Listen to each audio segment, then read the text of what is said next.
చాలా బాగుంది సార్. జై శ్రీకృష్ణ సార్. నీట్ గా ఉంది. టైం తక్కువ ఉన్నా మ్యాటర్ మొత్తం అర్థమయ్యేలా చెప్పారు. మనకి 2 గంటలు పడుతుందని చెప్పటం సార్. మీకు 2.25 గంటలు పట్టింది. 2.25 గంటలు పట్టింది. మీకు అర్థం చేయించాలంటే 2.25 గంటలు పడుతుంది. బయట వాళ్ళకి అర్థం చేయించాలంటే 1/2 గంట పడుతుంది. అదేనమాట అసలు విషయం. అంత డీప్ గా చెప్తారని చక్కగా. లేదు, మనకి ఎక్కటానికి 2 గంటలు బాగుపడుతుంది అనమాట. అదొక కారణం. అయితే క్వశ్చన్స్ ఆన్సర్ ఉంటాయి కదా సార్, అందుకని లేట్ అవుతుంది. అవును. అది కాక మన గ్రూప్ లో ఏంటంటే అందరికి ఇంకా సమాజంలో బంధాల నుంచి బయటపడలేకపోతున్నారు. జై శ్రీకృష్ణ సార్. జై శ్రీకృష్ణ. జై శ్రీకృష్ణ సార్. జై శ్రీకృష్ణ మ్యామ్. మన గ్రూప్ లో ఏంటంటే మనము బంధంల నుంచి విముక్తి చేయిద్దామనే ప్రయత్నంలో ఉంటే అందరూ ఏమో బంధంలను ఇంకా కాస్త పెంచుకుంటున్నారు. నిన్న ప్రవచనం ఉండదు అనగానే ఏమి ఎంజాయ్ చేసేసారో రాత్రిపూట. ఇక అసలు అందరూ ఇక జనాలు చుట్టాల ఇళ్ళకి వెళ్ళడము, అదేదో పెద్ద జైలు నుంచి విడుదలైన ఖైదీలలాగా అందరూ ఫుల్ గా చుట్టాలని ఇంటికి వెళ్ళడము, చుట్టాల ఇంటికి వెళ్ళడము, కూర్చొని కవులు చెప్పడము, ఫంక్షన్స్ కి వెళ్ళడము, నవ్వుతూ చేశారు. గుడికి వెళ్ళి కొంతమంది మళ్ళీ పాత ప్రవచనం విన్నాము, పాత ప్రవచనం విని కొంచెం త్వరగా పడుకున్నాం అంతే, కొంచెం తొందరగా పడుకున్నాం అంతే. వేణుగోపాల్ గారు ఏం చేశారు? పోయింది సార్, టెంపుల్ పోయింది, దేవాలయం పోయింది, వెంకటేశ్వర స్వామి టెంపుల్. Very good. బాగా రష్ ఉంది అనుకుంటారు కదా? రష్ ఫుల్ ఉంది సార్. చూసారా లేదా మరి? జనాల్ని చూసారా లేదా? జనాలు ఎందుకు చూస్తారు సార్? ఎవరందరూ వాళ్ళు క్యూలో పోయినారు బాగా. ఓ క్యూలో పోయారా? ఎవరు చూసుకోలే? ఎవరు చూసుకోలేదు. ఆ వేదిక మీద సార్ ఆ ఇద్దరు ఫొటోస్ ఎవరు సార్? ఒక ఆయన పేరు డాక్టర్ జీ, ఇంకో ఆయన పేరు గురూజీ. ఒక లెఫ్ట్ సైడ్ ఉన్న ఆయన ఎవరంటే ఆర్ఎస్ఎస్ ని స్థాపించిన ఆయన. రెండవ ఆయన ఎవరంటే రెండవ హెడ్ అన్నమాట.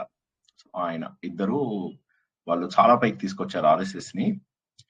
అందుకోసం అని చెప్పి చాలా హైలీ ఎడ్యుకేటెడ్, మీకు ఇంతకుముందు చెప్పినట్టుగా ఆర్ఎస్ఎస్ లో ఎక్కువ మంది కూడా విద్యావంతులు, తత్వవేత్తలు, హిందూ ఆధ్యాత్మికవేత్తలు, అలాంటి వాళ్ళు ఎక్కువ మంది ఉన్నారు. మిగతా వాళ్ళు మంచి ఫాలోవర్స్ ఉన్నారు. కానీ ఎవరైతే ఇప్పుడు ప్రారంభించిన వారు, అంటే ఆర్ఎస్ఎస్ ప్రారంభించడానికి కూడా కారణం ఏంటి? ముందు ఇండియాకి ఇండిపెండెన్స్ వస్తే బాగుండు అని ఎక్కువ మంది అనుకుంటున్నారు.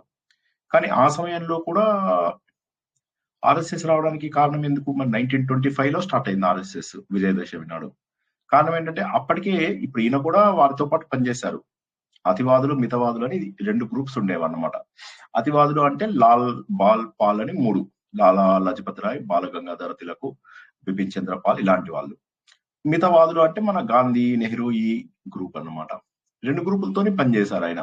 ఆయనకి ఏమర్థమైందంటే అటుపోయి ఇటుపోయి వేరే మతం వాళ్ళు మళ్ళీ దీన్ని వారి చేతుల్లోకి తీసేసుకుంటున్నారు. ఉదాహరణకు చూసుకున్నట్టయితే శివాజీ ఉన్న సమయం లోపల, శివాజీ సంభాజీ ఉన్న 100-150 సంవత్సరాలు తర్వాత మనకు ఈయన విద్యారణ్య స్వామి ఇచ్చినటువంటి విజయనగర సామ్రాజ్యము ఆ సమయం లోపల మరి మనది ప్రపంచంలోనే గొప్పగా ఉంది. అప్పటికి మరి ముస్లిం వాళ్ళు వచ్చారు, అప్పటికి వేరే దేశస్తులు కూడా వచ్చారు.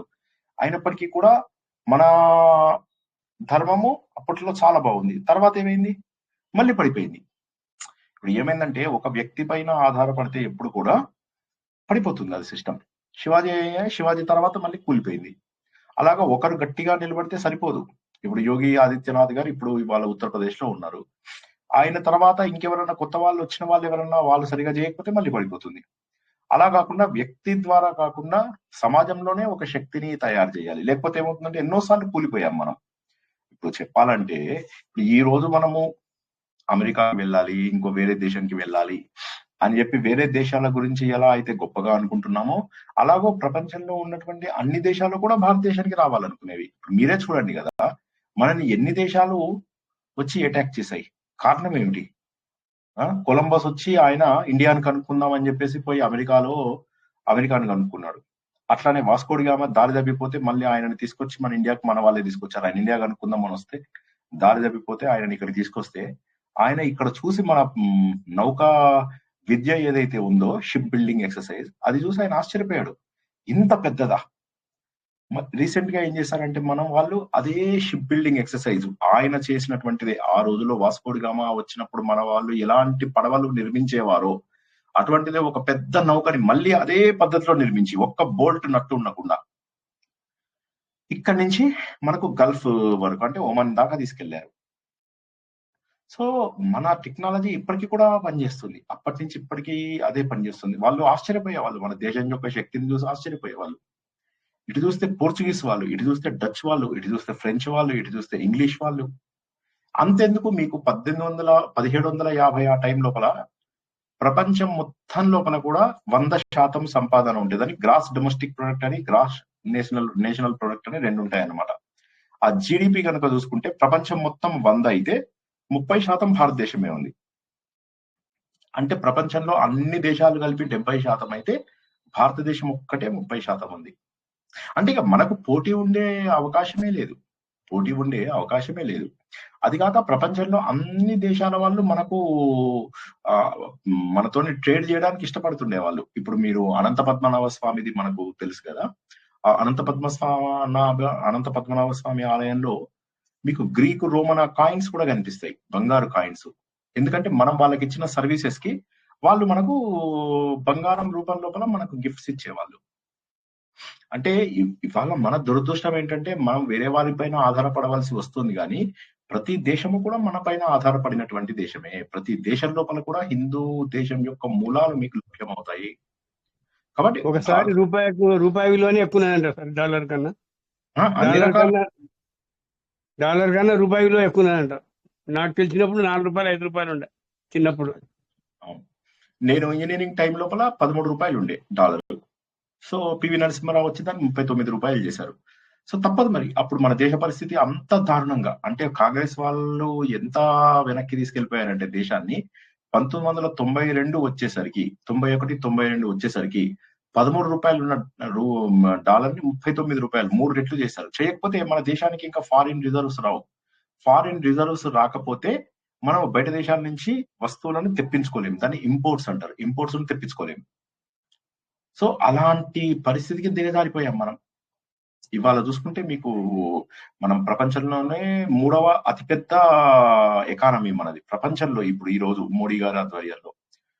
అయినప్పటికీ కూడా సరిపోదు, ఇంకా చాలా ఉండాలి. ఇప్పుడు ప్రపంచంలో అన్ని దేశాల లోపల కూడా అత్యంత దారుణంగా ఉంది ఇప్పుడు పరిస్థితి. కానీ మన దేశం లోపల ఇంకా మనము ఫంక్షన్స్ సెలబ్రేట్ చేసుకుంటున్నాం, ఉగాది సెలబ్రేట్ చేసుకుంటున్నాము, మొన్నేమో world cup T20 world cup ని తెచ్చేసుకున్నాము. ఇవన్నీ మన దేశంలో ఉన్నాయి. ప్రపంచంలో 30-40 దేశాలు కొట్టుకుంటున్నాయి ఇప్పుడు మనం మాట్లాడుకుంటున్నటువంటి సమయంలో. ఏది ఏమైనప్పటికీ కూడా మనది మహోన్నతమైనటువంటి దేశము. మంచి రాజు వస్తే కొన్ని రోజులే పనిచేస్తుంది. సో ఆర్ఎస్ఎస్ లో ఆయన ఆ విషయాన్ని గుర్తించి ఇది ఒక వ్యక్తి పైన ఆధారపడితే ఎప్పటికైనా కూడా ఫెయిల్ అయిపోతుంది. హిందువులలో ఉన్నటువంటి అనైక్యత కారణంగా ఏమవుతుందంటే వేరే వారు మనని అటాక్ చేసేటటువంటి అవకాశం ఉంది. అది గుర్తించారు ఆయన. ఎందుకంటే ఎప్పటి నుంచో దండయాత్రలు జరుగుతున్నాయి, ఎప్పటి నుంచో మనం గెలుస్తున్నాం. ఇప్పుడు ఈయన 17 సార్లు పోరాడినా కూడా గజనీ మహమ్మద్ ని మళ్ళీ వాడు ఎలా వచ్చాడు వెనక్కి? ఒకటేమో మన మంచితనం, మనకేమో నియమాలు ఉన్నాయి, నీతి నియమాలు ఉన్నాయి. అరే వాడు వచ్చినా కూడా వాడు వచ్చిన ప్రతిసారి కొల్లగొట్టుకొని పోయేవాడు. పృథ్వీరాజ్ చౌహాన్, ఘోరీ మహమ్మద్ ఏమైంది? అంతే కదా, పృథ్వీరాజ్ చౌహాన్ క్షమించి వదిలేశాడు. చివరికి ఎప్పుడైతే ఘోరీ మహమ్మద్ కి మన హిందువే ఒక ఆయన జై సింగ్ ఆయన మోసం చేసేసరికి ఈయనని కాస్త బంధించేసేసారు. జైచంద్ జైసింగ్ ఆయన. అలా ఏమైపోయింది అంటే మన హిందువుల పైన మననే వ్యతిరేకంగా ఉండడం వల్ల వేరే వాళ్ళు మనం ఓడించాల్సి వచ్చింది. ఓడించిన తర్వాత ఆయన ఒక్కసారికే ఊరుకోలేదు. డైరెక్ట్ గా కళ్ళ లోపల వేడి ఇవి పెట్టేసి కళ్ళు తీయించేసేసాడు ఫస్ట్ 17 సార్లు. చావా సినిమాలో కూడా శివాజీ వాళ్ళ కొడుకుని కూడా చావా సినిమాలో చూపించారు సార్. నేను ఓటీటీలో చూసాను. అయితే ఇప్పుడు ఈయన 17 సార్లు ఓడించిన తర్వాత ఒక్కసారి గెలవగానే కన్ను తీయించేసి ఆయన భార్యను తన దగ్గర లైంగిక బానిసలాగా మార్చుకున్నాడు. ఆయన ఆడపిల్లల్ని వేరే దేశాలకు పంపించేశాడు. అంత క్రూరులు. ఎందువల్ల వచ్చింది? మన లోపల ఉన్న అనైక్యత. హిందువులలో ఎంతసేపు కూడా 10 మంది తయారవడము, తయారై కబుర్లు చెప్పుకోవడం, వీడు మంచోడు కాదు, వాడు మంచోడు కాదు, వీడు ఇట్లాంటి వాడు, వాడు ఇట్లాంటి వాడు. హిందువులేమో అలెగ్జాండర్ వైపు వెళ్ళిపోతారు, ఈయనేమో బంధించేస్తారు.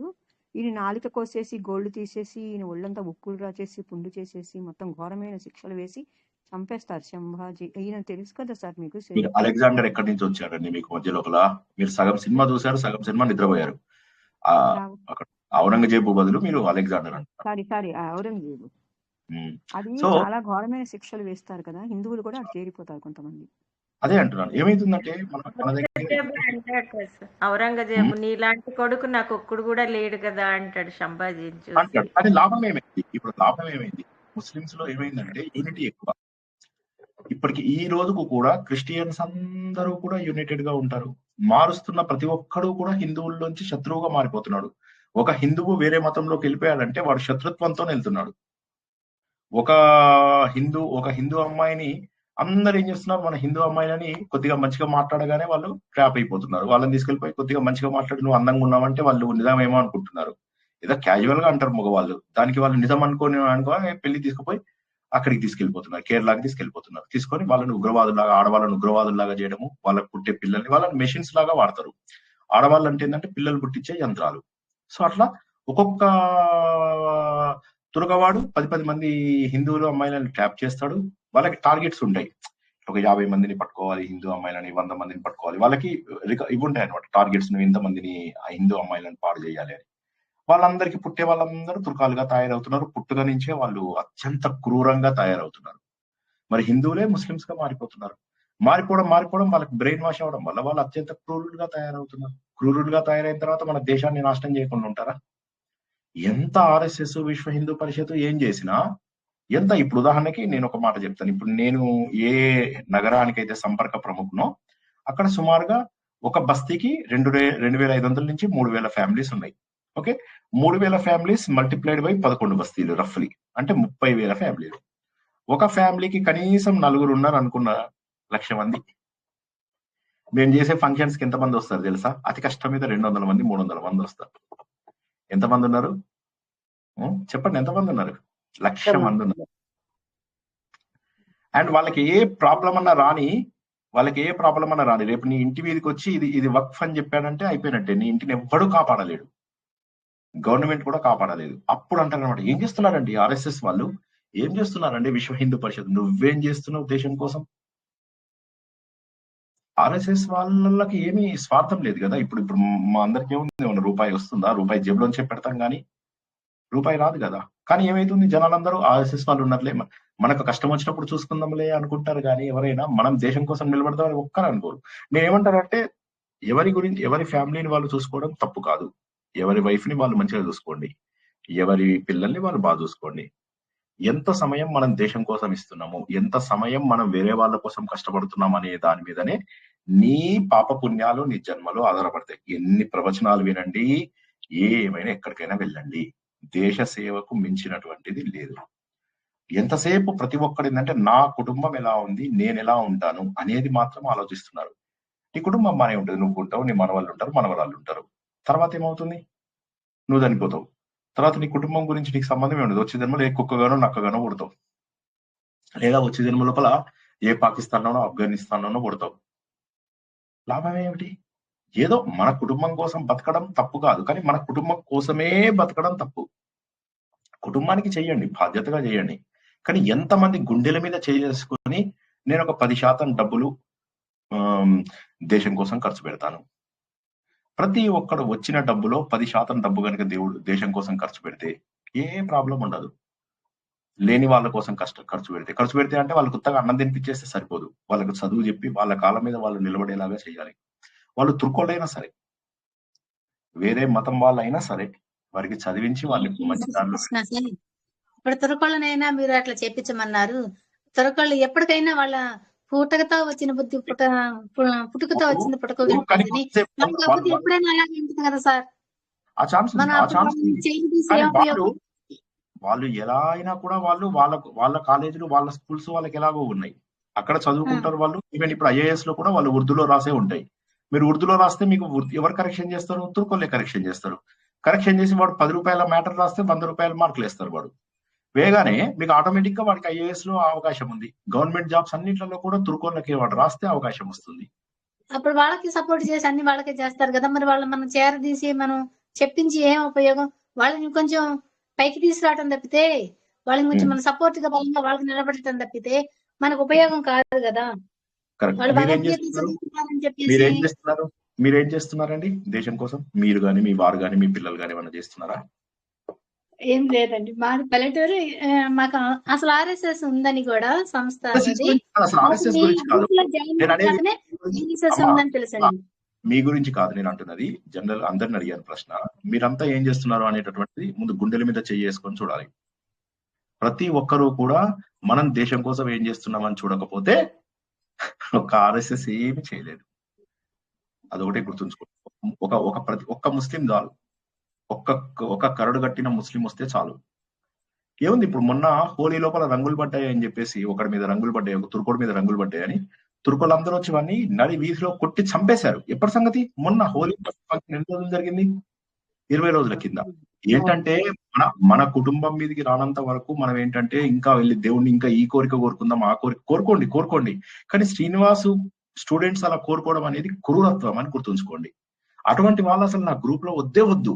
ఎవరైతే స్వార్థం కోసమో దేవుళ్ళ దగ్గరికి వెళ్తారో, ఎవరైతే కోరికలతోని దేవుళ్ళ దగ్గరికి వెళ్తారో వాళ్ళందరూ నా గ్రూప్ నుంచి వెళ్ళిపోండి. మీరు అలాంటి వాళ్ళందరూ పాపాత్ములే.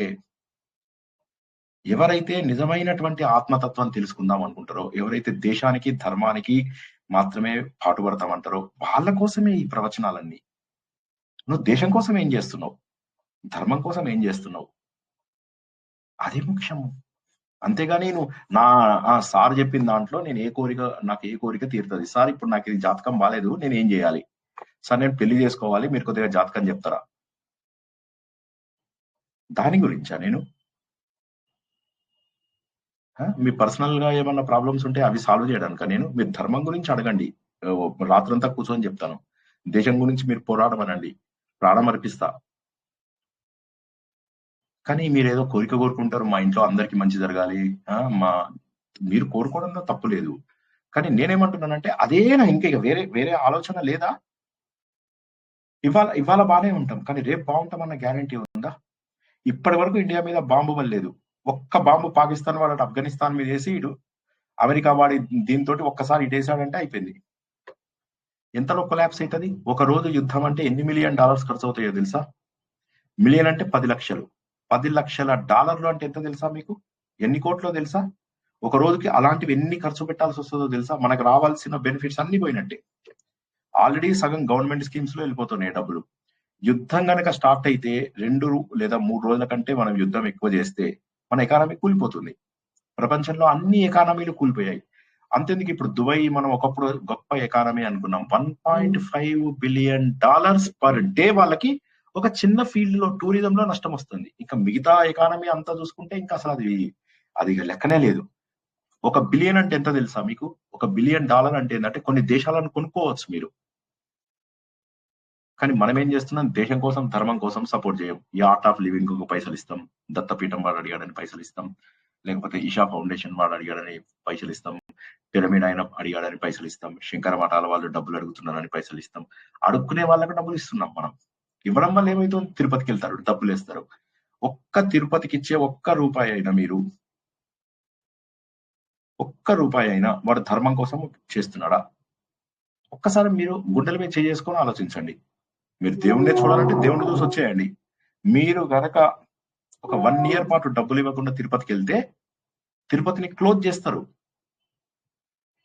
అది కేవలం ఆదాయం పెంచుకునే నమూనా గవర్నమెంట్స్ కి. ఐదర్ ఈ కులం వాళ్ళు మేనేజ్ చేస్తారు, లేదా ఆ కులం రెండు మేనేజ్ అవుతున్నాయి. అది ఎవరు వాళ్ళకి పదవులు కట్టు పెట్టడానికి చేసుకున్నటువంటి ఒక ఆలయం అంతే అది.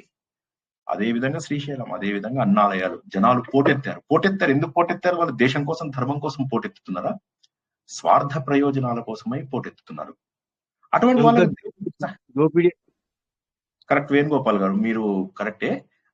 మీ ఇంటి నుంచి ఎవరన్నా దేశం కోసం ఏమైనా చేస్తున్నారా వేణుగోపాల్ గారు? ఎవరేం చేస్తారు సార్? అవసరం ఉన్నప్పుడు చేయాలి, అంతేగాని ఎంతవరకు ఎవరు టైం వచ్చినప్పుడు తప్పదు.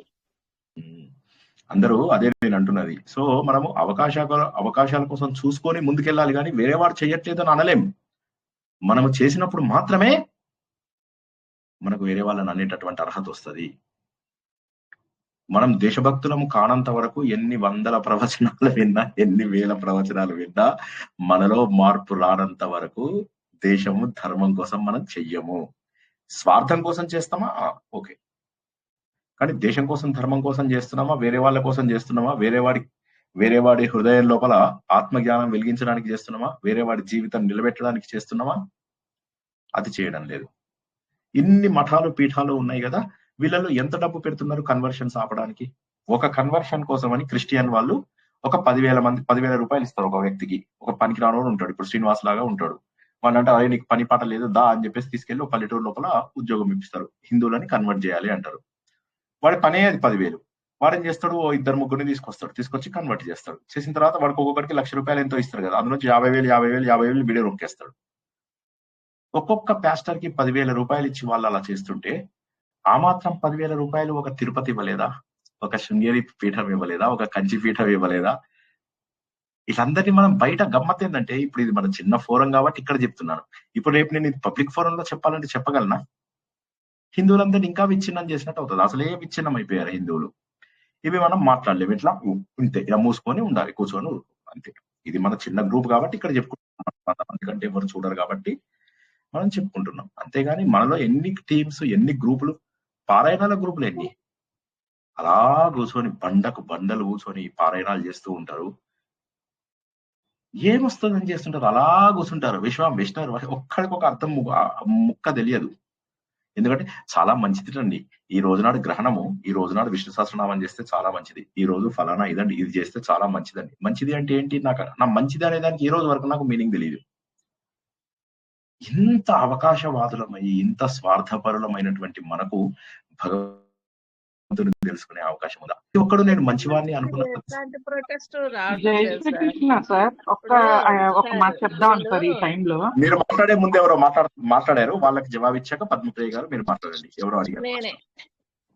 నేనే అంటే నేను సార్ భాగ్యలక్ష్మి గారు. అదే పేరు చెప్పండి. నాకు ఒక్కొక్కసారి ఏమవుతుందంటే ఇక్కడ ఎవరు మాట్లాడుతున్నారో తెలియదు. నేను మళ్ళీ ఇట్లా చూసి ఎవరు అన్మ్యూట్ అయ్యారో చూసుకోవాల్సి వస్తుంది అనమాట. చెప్పండి మేడం. ఈ సోకాల్డ్ ఈ ఆర్గనైజేషన్స్ ఎవరు కూడా ప్రొటెస్ట్ అనేది చేయటం లేదు సార్. ఇప్పుడు అందరూ భారీ ఎత్తులోనే ఉన్నాయి కదా. చెప్పండి ఎవరు చేయాలో చెప్పండి ఫస్ట్.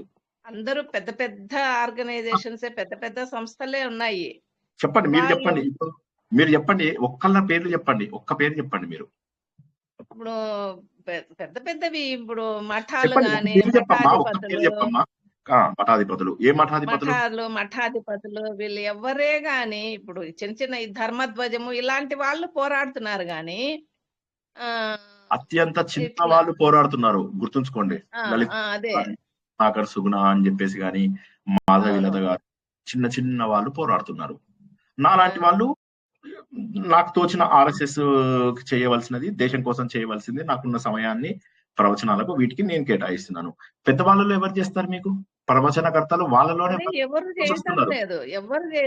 నేనేమంటానంటే, వాళ్ళు చేయడం లేదని మీరు ఊరుకుంటారా? మీరు చేయరా? అయితే ఇప్పుడు పారాయణల గ్యాంగు, నేనేమంటా అంటే పారాయణల గ్యాంగులు ఉన్నాయి. ఒక్కొక్కరు 1000 మంది గాడిదలు వెళ్ళి పారాయణాలు చేస్తాయి. ఆ గాడిదలు ఏం చేస్తున్నాయండి? 1000 మంది వెళ్తారు పారాయణ కోసం, 1,00,000 గల అర్చన, 1000 సహస్ర గల అర్చన. ఈ గాడిదలన్నీ ఏం చేస్తున్నాయండి? ఫర్గెట్ అబౌట్ మఠాధిపతులు, పీఠాధిపతులు. ఇండివిజువల్ నుంచి ఏం చేస్తున్నాం అనేది గుర్తించాలి. నేనేం చేస్తున్నాను దేశానికి? ఎంతసేపు ప్రతి ఒక్కరు ఏంటంటే వేరే వాడు ఏం చేస్తున్నాడు అనే ఆలోచనలోనే ఉన్నారు, కానీ నేనేం చేస్తున్నాను అనే దానికి ఎవ్వడు రాడు. ప్రతి ఒక్కడు వేరే వాడు చేయాలని. నేనేమంటున్నానంటే, వేరే వాడు ఇప్పుడు మీరు ఎవరినైతే నమ్మి డబ్బులు ఇస్తున్నారో వాళ్ళు చేస్తున్నారో, తిరుపతికి డబ్బులు ఇస్తున్నారు, ఏమీ ధర్మ ప్రచారం కావట్లేదు. వాడు ఏమంటాడు, మీరు గోవులకు మంచి చేస్తే మంచిది, మీరు అన్నం పెడితే మంచిది అంటున్నారు. అన్నం పెడుతున్నారు, ఎవరు తింటున్నారు ఆ అన్నము? మనలాగా బాగా బలిసిన వాళ్ళు తింటున్నారు అన్నాలు. అదేమన్నా అన్నదానం? నాకు ఒక డౌట్ సార్, అక్కడ ఇంత మంది బ్రాహ్మణులు చాలా మంది, దాదాపు ఒక 700 కొలది ఉంటారు. వాళ్ళు ఒక్కరు కూడా ఎవరే గాని నోరు విప్పి మాట్లాడరు. మీరు బ్రాహ్మణులు ఎందుకు మాట్లాడాలో మీరు జవాబు చెప్పడం లేదండి. మీరు ఎందుకు మాట్లాడరు అనేది నాకు చెప్పడం లేదు. మీరు ఎందుకు నేను అదే మాట్లాడలేదు? మీరు ఏ పారాయణ గ్రూప్ లో లేరా మీరు? నేను మీకు మీ దగ్గర నుంచి వచ్చినప్పటి నుండి నేను ఏ పారాయణాలకు వెళ్ళటం లేదు సార్. సరే సరే. ఇప్పుడు రేపు అయితే నేను హైదరాబాద్ లోనే ఉన్నాను. హైదరాబాద్ లో జరుగుతోంది. నేను రిజిస్టర్ చేసుకోలే. స్ట్రిక్ట్లీ స్పీకింగ్ వెళ్ళలేదు, నేను వెళ్ళటం లేదు. నేనేమంటానంటే ఎవరో చేస్తారు, పెద్ద పెద్ద ఆర్గనైజేషన్స్ అంటే పెద్ద పెద్ద ఆర్గనైజేషన్స్ చెయ్యవు. వాళ్ళ తరపు నుంచి వస్తే ఇంకా బాగా ఉంటుంది కదా. వాళ్ళ తరపు నుంచి వస్తుంది అని ఎందుకు మీరు అదే అంటున్నాను. ఎవడో వచ్చి ఏదో చేస్తారని అనుకోవడం తప్పు. ఎవరి వైపు నుంచి వాళ్ళు మాత్రమే చెయ్యాలి అని అంటున్నాను నేను. నా పాయింట్ మీకు అర్థం కావడం లేదు. సారీ, నేను మీకు అర్థం అంటే చేయించలేకపోతున్నాను. మాకు తోచింది మేము సహాయం చేస్తున్నాం సార్. మంత్లీ కాంట్రిబ్యూషన్స్ పంపిస్తున్నాము అది ఇట్లాంటి డబ్బులు పంపించదు సంస్థలకి. మీకు. డబ్బులు పంపిస్తే వాళ్ళు ఇంకా బలిసిపోతారు. ఇప్పుడు మీరు తిరుపతికి డబ్బులు ఇస్తారు. వాళ్ళకి కాదు నేను చెప్పేది, వాళ్ళకి కాదు. సగం మంది ఇట్లా కింద ఈ రెడీగా ఉంటారు. కన్వర్షన్స్ కి అగైనిస్ట్ గా ఉన్నారు కదా, వాళ్ళకి మాకు తోచినంత మేము సహాయం డబ్బులు చేస్తున్నాం పంపించద్దు, ఎవ్రీ మంత్. డబ్బులు పంపించద్దు. వెళ్ళి గ్రౌండ్ లోకి వెళ్ళి గ్రౌండ్ రియాలిటీ. లేదు మీకు అవి చేతగావు, ఎవరన్నా మన పిల్లల్ని చదివించండి, విద్యాదానం చేయండి. లేదు ఆధ్యాత్మిక దానం చేయండి. రెండిట్లో ఏది చేసినా నేనేమన్నాను. ఆధ్యాత్మిక దానం, పిల్లల్ని ఐడెంటిఫై చేసి విద్యాదానం చేయండి. పిల్లల్ని ఐడెంటిఫై చేసి శ్లోకాలు అవి నేర్పించండి. పెద్దవాళ్ళకు గాడిదలు ఉంటారు, వాళ్ళకి శ్లోకాలు నేర్పించే లాభం ఏమిటి? 50 ఏళ్ళు వచ్చాక ఇక శ్లోకాలు నేర్చుకొని ఎప్పటికీ పరిణతి రావాలి వాళ్ళకి? చిన్నపిల్లలకు నేర్పించండి శ్లోకాలు. చిన్నపిల్లలకు హనుమాన్ చాలీసా నేర్పించండి. చిన్నపిల్లలకు 12వ అధ్యాయం 15వ అధ్యాయం నేర్పియండి. చిన్నపిల్లలకు విష్ణు సహస్రనామం నేర్పించండి. చిన్నపిల్లలకి లలిత సహస్రనామం నేర్పించండి. మీరు ప్రవచనాలు వినండి, బాగుపడండి, అర్థం చేసుకొని దేశం కోసం ధర్మం కోసం నిలబడాలి. ప్రతి ఒక్కరూ కూడా వేరే వాళ్ళు చేయాలి అని అనుకోవడమే కానీ నేను చేస్తానని ఎవ్వరూ ముందుకు రారు కదా. మనకు అర్హత లేదు, వేరే వాళ్ళని ప్రశ్నించే అర్హత లేదు మనకు. ఇక్కడ దురదృష్టం ఏంటంటే అందరు ఏం చేస్తున్నారు, తిరుపతికి డబ్బులు ఇచ్చేస్తున్నారు, శ్రీశైలంకి డబ్బులు ఇచ్చేస్తున్నారు. ఆ డబ్బులన్నీ ఎక్కడ పోతే కొన్ని కులాలు లాగేసుకుంటాయి వాటిని. రెడీగా ఉంటారు, వాడు కార్లు కొనుక్కుంటారు, బంగ్లాలు కొనుక్కుంటారు, అందరి దగ్గర గుర్తింపు తెచ్చుకుంటారు. సరే, ప్రవచనకర్తలు ఉన్నారు. వాడు ప్రవచనకర్త ఎవడైనా ఫ్రీగా చెప్పమనండి, ప్రవచనం ఎవడన్నా చెప్తాడా? వాడు ఫ్రీగా చెప్పాడంటే వేరేదేదో ఆశిస్తున్నాడు. వాడు ఏదో భూమి తీసుకుంటాడు, గోశాలలు తీసుకుంటాడు, అవి తీసుకుంటాడు. చెప్పండి, ఒక ప్రవచనకర్త ఆఖరికి 70 ఏళ్ళు 80 ఏళ్ళు ఉన్నటువంటి ప్రవచనకర్త కూడా 15,000 20,000 డబ్బులు తీసుకుంటున్నారు ప్రవచనాలకి. ఒక్క ప్రవచనానికి 1 గంట సేపు మాట్లాడడానికి. మీరు షణ్ముఖ శర్మ గారి దగ్గరికి వెళ్తే లక్షల్లో తీసుకుంటారు. పద్మకర్ గారి దగ్గరికి వెళ్తే మీరు ఒక యాత్రకి వెళ్తే ముందు 5 లక్షలు మీకు అక్కడ ఫస్ట్ అక్కడికి వెళ్ళిపోవాల్సిందే ఫీజు. వీళ్ళు దేశ సేవ ఎట్లా చేస్తున్నారు అంటారు? డబ్బు తీసుకున్నప్పుడు దేశ సేవ ఎట్లా అవుతుంది? ఉద్యోగం చేస్తున్నారు, వాళ్ళ డ్యూటీ వాళ్ళు బాగా చేస్తున్నారు, అంతే. Okay, that is correct. ఇప్పుడు నేను సాఫ్ట్వేర్ ఇంజనీర్, నేను ఆఫీస్ లో మంచిగా పనిచేసి వచ్చాను, డబ్బులు తీసుకుంటాను ఆఫీస్ లో. దాన్ని నేను ఆఫీస్ కి సేవ చేశాను ఇన్నాళ్ళు అని అంటే అది మూర్ఖత్వం. అదే విధంగా డబ్బులు తీసుకుంటూ చేసేది ఏది కూడా సేవ కిందికి రాదు. ఇప్పుడు గరికపాట ఆయన ఉన్నాడు, ఆయనకి ఏం మొహమాటం లేదు. ఆయన అంటాడు, మీరు నాకు స్టేజ్ మీద మీరు ఎవ్వరు వినకపోయినా, ప్రవచనం ఎవరు వినకపోయినా సరే నాకు తాంబూలం ఇచ్చేవాడు ఉంటే చాలు అంటాడు. That is correct. అది అట్లీస్ట్ అక్కడ హిపోక్రసీ లేదు, కానీ మిగతా వాళ్ళందరూ హిపోక్రసీతో ఉన్న వాళ్ళు. అదే మీరు దయానందాశ్రమం, శివానందాశ్రమం అక్కడికి వెళ్ళి చూడండి, అక్కడ మీకు చాలా కోర్సులు ఫ్రీగా ఉంటాయి. అక్కడ ఎంతసేపు కూడా ఆత్మ జ్ఞానాన్ని పెంచేటటువంటి అవకాశాలు ఎక్కువ ఉంటాయి. అది చెయ్యం మనం. ఇటు చూస్తే పోనీ దేశం కోసం నిలబడతామా అంటే దేశం కోసం నిలబడం. పోనీ దేశం కోసం నిలబడేటటువంటి సంస్థలను ఏమన్నా సపోర్ట్ చేస్తామా? అది కూడా చెయ్యం మనం. ఇప్పుడు RSS లోపల డొనేషన్స్ తీసుకోరు. మీరు వెళ్ళి మీరు ఆస్తి మొత్తం రాస్తారన్నా వాళ్ళు తీసుకోరు. సో మరి అక్కడ ఏం చేయాలి? వ్యక్తిగా రోజు సాయంత్రం వెళ్ళి అక్కడ మన ధర్మం గురించి తెలుసుకోవాలి, ఇంతే. మనల్ని మనం కాపాడుకోవడానికి కర్ర తిప్పుకోవాలి, కత్తి తిప్పాలి, ముష్టి యుద్ధాలు నేర్చుకోవాలి, మంచి ధర్మం గురించి, దేశం గురించి తెలుసుకోవాలి. ఇంత మాత్రం చేయలేకపోతున్నారు ఎందుకు జనాలు? 1 గంట రోజుకి ఇవ్వలేకపోతున్నారు ఎందుకు? వారానికి 2 గంటల పాటు 3 గంటల పాటు జనాలు శాఖకి వెళ్ళలేకపోతున్నారు ఎందుకు? అంటే హిందువులలో ఆ గంట టైం ఇవ్వడానికి కూడా ఎవరు రెడీగా లేరు. నేను మిమ్మల్ని ఏమని అనట్లేదు, చాలా మంది ఇవ్వరు. ఇప్పుడు నేను ఇందాక చెప్పినట్టుగా ఇప్పుడు నేనున్న నగరం పేరు రామంతపూర్ నగరం. అక్కడ ఎన్ని ఉన్నాయి? 11 బస్తీలు ఉన్నాయి. ఒక్కొక్క బస్తీకి సుమారుగా 3,000 కుటుంబాలు ఉన్నాయి. 3,000 కుటుంబాలు ఇంటూ 11 33,000. 30,000 ఇంటూ కనీసం ఫ్యామిలీకి 4 వేసుకున్నా కూడా 1,00,000 మంది పైన. 1,00,000 వేసుకుందాం, మిగతా వాళ్ళందరూ ఇంట్రెస్ట్ లేదు, చిన్న పిల్లలు, బేబీలు అనుకున్నా కూడా 1,00,000 మందిలో మేము ఫంక్షన్ చేస్తే 200 మంది 300 మంది వస్తారు. అది కూడా మేము 100 రిమైండర్స్ పెట్టి కాళ్ళ వేళ్ళ పడి రండి రండి రండి రండి అంటే. తప్పొప్పులని కాదు. మరి ఇదే మరి వెళ్ళండి శంకరమఠంకి వెళ్ళండి, శృంగేరి శంకరమఠం వెళ్ళిపోయి ముందు పాదాల మీద పడిపోతారు, డబ్బులు సమర్పించుకుంటారు. ఆ కంచిమఠం ఆయన అయితే హైదరాబాద్ వచ్చి 4 నెలలు కూర్చొని డబ్బుల మీద డబ్బులు. మీరు ఆయన ఇంటికి రమ్మనండి, నేను ఛాలెంజ్ కడతా, మీ ఇంటికి ఆయన ఫ్రీగా వచ్చాడంటే నేను ప్రవచనాలు మానేస్తా. ఎన్ని లక్షలు మీరు ఖర్చు పెట్టాల్సి వస్తుందో తెలుసా? ఇన్ని లక్షలు, ఇన్ని కోట్ల రూపాయలు. ఇప్పుడు మా బ్రాహ్మిన్స్ ఒక ఇది ఉందన్నమాట, చండీ యోగ హోమంది గ్రూప్ ఉంది. ఆ చండీ హోమం గ్రూప్ లోపల వాళ్ళు లక్షలు కోట్లు 90 లక్షలు 80 లక్షలు కోటి రూపాయలు చెక్ తీసుకొని ఇస్తే ఇది తక్కువ అమౌంట్ అని చెప్పి వాళ్ళు జస్ట్ క్యాజువల్ గా తీసుకుంటారు. వీళ్ళకేం ప్రత్యేకమైన ఫోటోలు అవి కూడా ఏముండవు. ఎంత ఇచ్చారంటే కోటి, ఓకే అక్కడ పెట్టారంటే రిసిట్ ఇస్తారు, పంపించేస్తారు. కోటి రూపాయలు ఒక లెక్క కాదు కంచి పీఠానికి. 100 కోట్ల 1000 కోట్ల రూపాయలు వస్తుంది. వాళ్ళు ఏం చేస్తున్నారు దేశం కోసం? ప్రపంచంలోనే అత్యంత ఖరీదైనటువంటి దేవాలయం తిరుపతి దేవాలయం. ఆ డబ్బంతా ఈ ధర్మంలోకి నుంచి కన్వర్ట్ చేస్తున్న వాళ్ళకి ఉపయోగిస్తున్నారా మీరు చూడండి. లేదు. ఒక పాస్టర్ కి ఎగెనిస్ట్ గా ఒక హిందూ ధర్మ ప్రచారకుడిని పెట్టి నడిపించమనండి, నడిపిస్తారా? తప్పని అనడం లేదు. ఈ మార్గం వాళ్ళకి తెలియదని కూడా అనడం లేదు. నేను ఇవాళ కొత్తగా కనిపెట్టిన మార్గం కాదు ఇది. జస్ట్ మీరు అన్నారు కాబట్టి మాటల లోపల ఇంత చెప్పాల్సి వచ్చింది. కానీ నేనేమంటానంటే, ఒక 200 ఏళ్ళు శివాజీ ఉన్నాడు, తర్వాత కొంతవరకు నడిచింది. శివాజీ అయిపోయిన తర్వాత సంభాజీని ఎంతసేపట్లో చంపేశాడు ఆయన. సో ఇక్కడ మనము గుర్తించాల్సింది ఏంటంటే, ఒక గొప్ప వ్యక్తి ఉన్నప్పుడు అది కొన్ని రోజులు నడుస్తుంది, తర్వాత ఉండదు. ఇప్పుడు నేను ప్రవచనాలు చెప్తున్నాను, వచ్చే ఇయర్ నేను 99.9% నేను ఉండకపోవచ్చు. అక్కడతో ఆగిపోతుంది ఇది. ఎప్పుడైనా అంతే. మనం ఏంటంటే ఎవరైనా పని చేస్తున్న వాళ్ళు చేస్తున్నంత వరకు చేయిస్తాం, తర్వాత ఆపేస్తాం. కానీ మన వైపు నుంచి మనని మనం ఉద్ధరించుకుంటున్నామా? ఉద్ధరేతాత్మనాత్మనం. ఎవరో వచ్చి ఉద్ధరించరు. ప్రతి ఒక్కళ్ళు ఏంటంటే, ఇప్పుడు ఆవిడ చెప్పినట్టుగా ఇందాక భాగ్యలక్ష్మి గారు చాలా కరెక్ట్ గా చెప్పారు, ఎవడో వచ్చి కాపాడాలన్ననే అంటున్నారు. కానీ నేనేం చేస్తాను దేశం కోసం అని ఎప్పటి రాడు ముందుకి.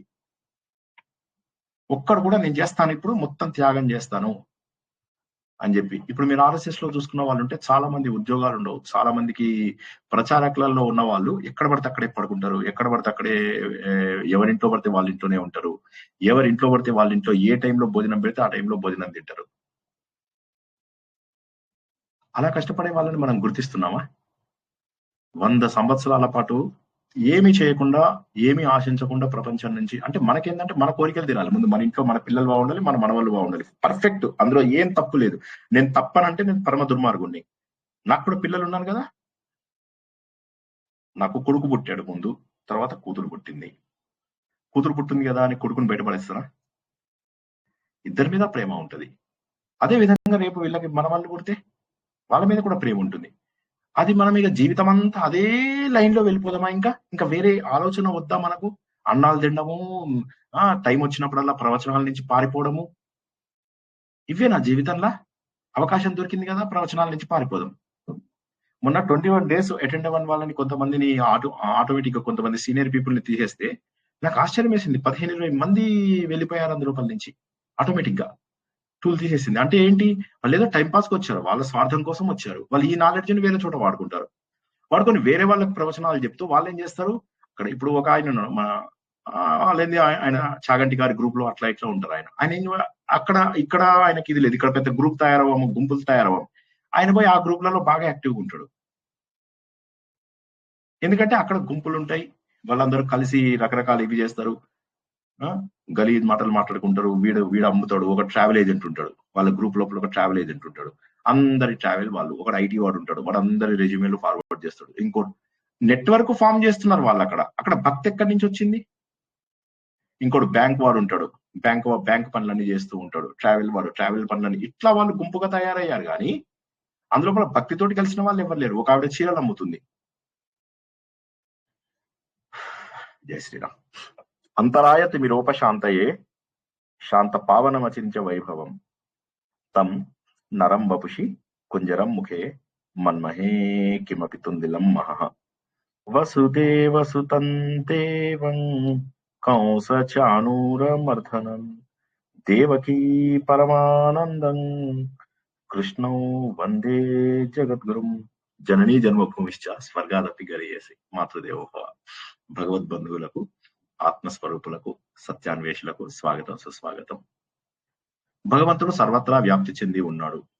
ఆ భగవంతుడి యొక్క తత్వం తెలుసుకోవాలి అంటే ఇక్కడ ఉన్నటువంటి బాధ్యతలన్నీ చేస్తూనే మనము మనలో ఉన్నటువంటి భగవంతుడిని తెలుసుకోవాలి.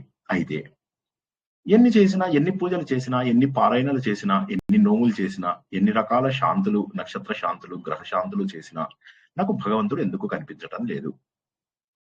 భగవంతుడు ఏం చెప్పాడు? మద్భక్త మత్పరమ మత్కర్మకృత్ నిర్వైర సంఘ వివర్జిత. ఈ 5 లక్షణాలు ఉంటే వాడు భక్తుడుగా మారతాడు అన్నాడు. ఇప్పుడు ఎవరికి వారు ఈ 5 ఒక చెక్ లిస్ట్ లాగా తయారు చేసుకుని ఈ 5 టిక్కు కొట్టుకోవాలి. మద్భక్త, భగవంతుడి పైననే పూర్తిగా ప్రేమ ఉండాలి. మనకు మన పిల్లలు, మన వాళ్ళు, వీళ్ళ తర్వాతనే దేవుడు. మత్ పరమ, భగవంతున్నే పరమ ఇదిగా అంటే పరమ అవధిగా పెంచు, అంటే భగవంతుడు తప్ప నాకు వేరేది లేదు అనేటటువంటి విషయంలోకి రావాలి. ఎంతమంది ఆలోచిస్తున్నారు? మత్ పరమ. మత్ కర్మకృత్, భగవంతుడి కోసమే పనులు చెయ్యి. నువ్వు ఏ పనులు పడితే ఆ పనులు చేయవలసినటువంటి అవసరం లేదు. ఏ పని చేసినా ఇది భగవంతుడి కోసమే చేస్తున్నాను అని మంచి పనులు చేస్తూ ఉండాలి. ఆ మంచి పనులు ఏంటి అనేవి మనకు భగవంతుడు కర్మయోగం లోపల తెలియజేశాడు. ఏమని? లోక సంగ్రహం. ఇప్పుడు ఈ మాటలన్నీ శ్రీనివాస్ చెప్పినవి అని అనుకుంటున్నారు మీరు, కానీ శ్రీనివాస్ చెప్పలేదు. ఇవన్నీ కూడా మత్ కర్మకృత్ అనేటటువంటిది ఏదైతే ఉన్నదో ఆ మత్ కర్మకృత్ అనేది భగవంతుడు చెప్పాడు. లోక సంగ్రహం అనేటటువంటిది మనకు 4వ అధ్యాయంలో మనకు చెప్పాడు భగవంతుడు. అంటే దేశం కోసం మనం చెయ్యాలి, మన పిల్లల కోసం చేసుకోకూడదని ఎక్కడా చెప్పలేదు, బాధ్యతలను వదిలేయాలని ఎక్కడా చెప్పలేదు. కానీ కొంతవరకు నువ్వు దేశం కోసం కూడా చెయ్యాలి, నువ్వు లోకం కోసం కూడా చెయ్యాలి అని చెప్పేసి. లోకం కోసం చేశాను సార్, మొన్న ఏం చేశారంటే అందరం కలిసి యజ్ఞం చేశాం సార్. అందులోపల లోక సంగ్రహ హేతునా అని చెప్పేసి చేశాడు. ఎవరు వెళ్ళాడు ఆ స్టేజ్ మీద? దాని అసోసియేట్ ప్రెసిడెంటో సెక్రటరీనో ఎవరో నిలబడతారు, అందరి బదులు వాళ్ళే చేసుకుంటారు. దానికి మీరు అందరూ సమిధల్లాగా నిలబడుతున్నారు అంతే. అలా అందరికి ఐడెంటిటీ కార్డు ఇస్తారు, దాంతో నిలబడాలి. వీటికి ముందు దూరం అవ్వాలి మనము. కాబట్టి మద్భక్త లేదు, మత్పరమ లేదు, మత్కర్మకృత్. నా కోసమే పనులు చేయి, భగవంతుడి కోసమే పనులు చేయి. నిర్వైర, ఎవరిని ద్వేషించవద్దు, వదిలేయాలి, దూరంగా ఉండాలంతే. మనందరికీ తెలుసు మనం ఈ ఇది నాశనం అయిపోవాలి, వీడు పాడైపోవాలి, వాడు ఇట్లా, ఆ స్థాయికి రాకూడదు. అయితే మనకు వేరే వాళ్ళ మీద కంప్లైంట్స్ ఉన్నవా? ఉంటాయి. ఆ కంప్లైంట్స్ ని మనం శత్రుత్వంలోకి తింపకూడదు. ఆ కంప్లైంట్స్ ని శత్రుత్వంలోకి తింపకూడదు. నిజమైన శత్రువు ఎవరు అంటే నాకు నేనే శత్రువుని. కాబట్టి నేనేం చేయాలి అంటే ఎవరిని ద్వేషించకూడదు. నాకు ద్వేషం వచ్చిందంటే నాలో పరిణతి వచ్చే వరకు కొంత దూరం వెళ్ళిపోతే సరిపోతుంది. వాళ్ళకి పూర్తి స్థాయి పరిణతి వస్తే అసలు ఎవరికి దూరం ఉండాల్సిన అవసరం కూడా లేదు. అందరిలో ఉండి ఒక తులసి మొక్క గంజాయి మొక్కల మధ్య ఉండి కూడా ప్రశాంతంగా ఉండగలిగితే అలా ఉండగలుగుతాం మనం. కానీ ఆ స్థాయి రావడానికి ఎవరికైనా టైం పడుతుంది. అది చాలా వరకు జీవితం మొత్తంలో రావడం కష్టం. ఏదో పూర్వజన్మ సుకృతం ఉంటే తప్ప అది రావడం కష్టం. కాబట్టి కొంతవరకు తగ్గించుకోగలం. చివరిగా సంఘ వివర్జిత, సంఘ కాకుండా సంఘ అంటే కలవడాన్ని తగ్గించు అని మీనింగ్ దాన్ని. సంగము అంటే సాగర సంగమం, అది సంగమం కాదు, సంగమం చిన్నగా. సో సంగమం అంటే జనాలతోని కలవడం తగ్గించు. ఇది ఎవ్వరు ఒప్పుకోరు. ఎలాంటి వాళ్ళైనా సార్ నాకు ఏదో చిన్న ఇది సార్, మా ఇష్టమైన వాళ్ళు పిలిచారు సార్. మనం ఎలాంటి ఫంక్షన్స్ కి వెళ్తామంటే ఎక్కడెక్కడో తెలిసిన వాళ్ళది కూడా వెళ్ళి మనం అది కూడా చిన్న చిన్న ఎంగేజ్మెంట్ ఫంక్షన్స్, చిన్న చిన్న ఫంక్షన్స్ కి కూడా వెళ్తూ ఉంటాం మనం. అలాంటి ఫంక్షన్స్ కి కూడా మనం వెళ్లాల్సినటువంటి అవసరం ఉందా? ఒకసారి ఆలోచించాలి. సంఘ వివర్జిత కాకపోతే ఏమవుతుందంటే జనాల నుంచి 10 రకాల ఆలోచనలు ఉన్నప్పుడు మనకి ఏమవుతుందంటే, ఇవాళ వచ్చా నేను ఒక 10 మందిని కలిశాను. కలిసిన తర్వాత ఏమవుతుంది, ఆ 10 మందితోని నేను మాట్లాడిన మాటలే నాలో మారుమోగుతూ ఉంటాయి. ఆ 10 రకాల ఆలోచనలే నన్ను పాడు చేస్తూ ఉంటాయి. ఆ ఆలోచనల వల్ల ఏమవుతుందంటే నాకు ఏకాగ్రత కుదరదు. కాబట్టి సంఘ వివర్జిత. ఇద్దరిని కలిస్తే ఆ 2 ఆలోచనలే నా లోపల ఉంటాయి. ఒక్కరిని కలిస్తే ఒక్క ఆలోచనే ఉంటుంది. అప్పుడు మనకి ఎక్కువ సమయం భగవంతుడితో కలుపుకోవడానికి టైం ఉంటుంది. కాబట్టి ఏంటంటే ఆలోచించండి. 50 ఏళ్ళు దాటిన వాళ్ళు, కనీసం 45-50 ఏళ్ళు దాటిన వాళ్ళ కోసం ఇది తప్పనిసరి. ఏదో పల్లెటూరుకి వెళ్ళాము, పట్టణంకి వెళ్ళాము, ఫ్రెండ్ వాళ్ళ ఇంట్లో వెళ్ళాము సార్, అయినా కూడా మాకేమి కుదరదు. ఇంకా నేను రాసిస్తున్నా చూడండి, మీకు ఎప్పటికీ కుదరదు. ఇంకా ఈ జీవితం అంతా వృధా అయిపోయినట్టే లెక్క. ఎంత మీరు ఎక్కువ జనాలతో కలుస్తున్నారు అంటే అంత. కలిస్తే కలవండి, కానీ అక్కడ ఒక పర్పస్ ఉండాలి. ఒక దేశానికి ఉపయోగపడేది ఏదైనా ఉండాలి, ధర్మానికి ఉపయోగపడేది ఏమీ లేదు. అలా కూర్చొని అడ్డగోలు పారాయణలు చేస్తూ మాకేదో బాగా పుణ్యం వచ్చింది అనుకుంటారు. పుణ్యం వచ్చింది కదా, మీ ఇంట్లో ఇంకా చెడు జరగట్లేదు కదా, అట్లుండదు మళ్ళీ. ఎందుకంటే మన ప్రారంభం ప్రకారం చెడు జరిగేది ఉంటే జరిగి తీరుతుంది. అట్లా జరుగుతుంది సార్ మాకు మంచి అట్లా ఏం లేదు, గ్యారంటీ లేదు. మంచి జరిగేటట్టయితే ధర్మరాజుకి అంత చెడు ఎందుకు జరిగింది రేపు నేర్చుకుంటాం మళ్ళీ మనం. ధర్మరాజుకి ఎందుకు అంత చెడు జరిగింది? దేవతా స్వరూపులైన వారే కష్టాలు పడ్డారు. దేవుడే అయిన రాముడే కష్టపడ్డాడు. దేవుడే అయినటువంటి శ్రీకృష్ణుడు శరీరానికి దహన సంస్కారం లేకుండా ఉండిపోతే అర్జునుడు చేయాల్సి వస్తుంది. ఎందుకు ఇంకా వేరే వారిపైన ఆధారపడతాం మనము? కాబట్టి భగవంతుడి యొక్క సంపూర్ణ స్వరూపాన్ని తెలుసుకోవడమే మనకు విష్ణు సహస్రనామం యొక్క ముఖ్య ఉద్దేశము. ఈ సంపూర్ణ స్వరూపం ఏదైతే ఉన్నదో, ఈ సంపూర్ణ స్వరూపంలో మనము భగవంతుడిని అర్థం చేసుకోవడమే కాకుండా మనలో ఉన్నటువంటి భగవంతుడిని జాగృతం చేసుకోవాలి.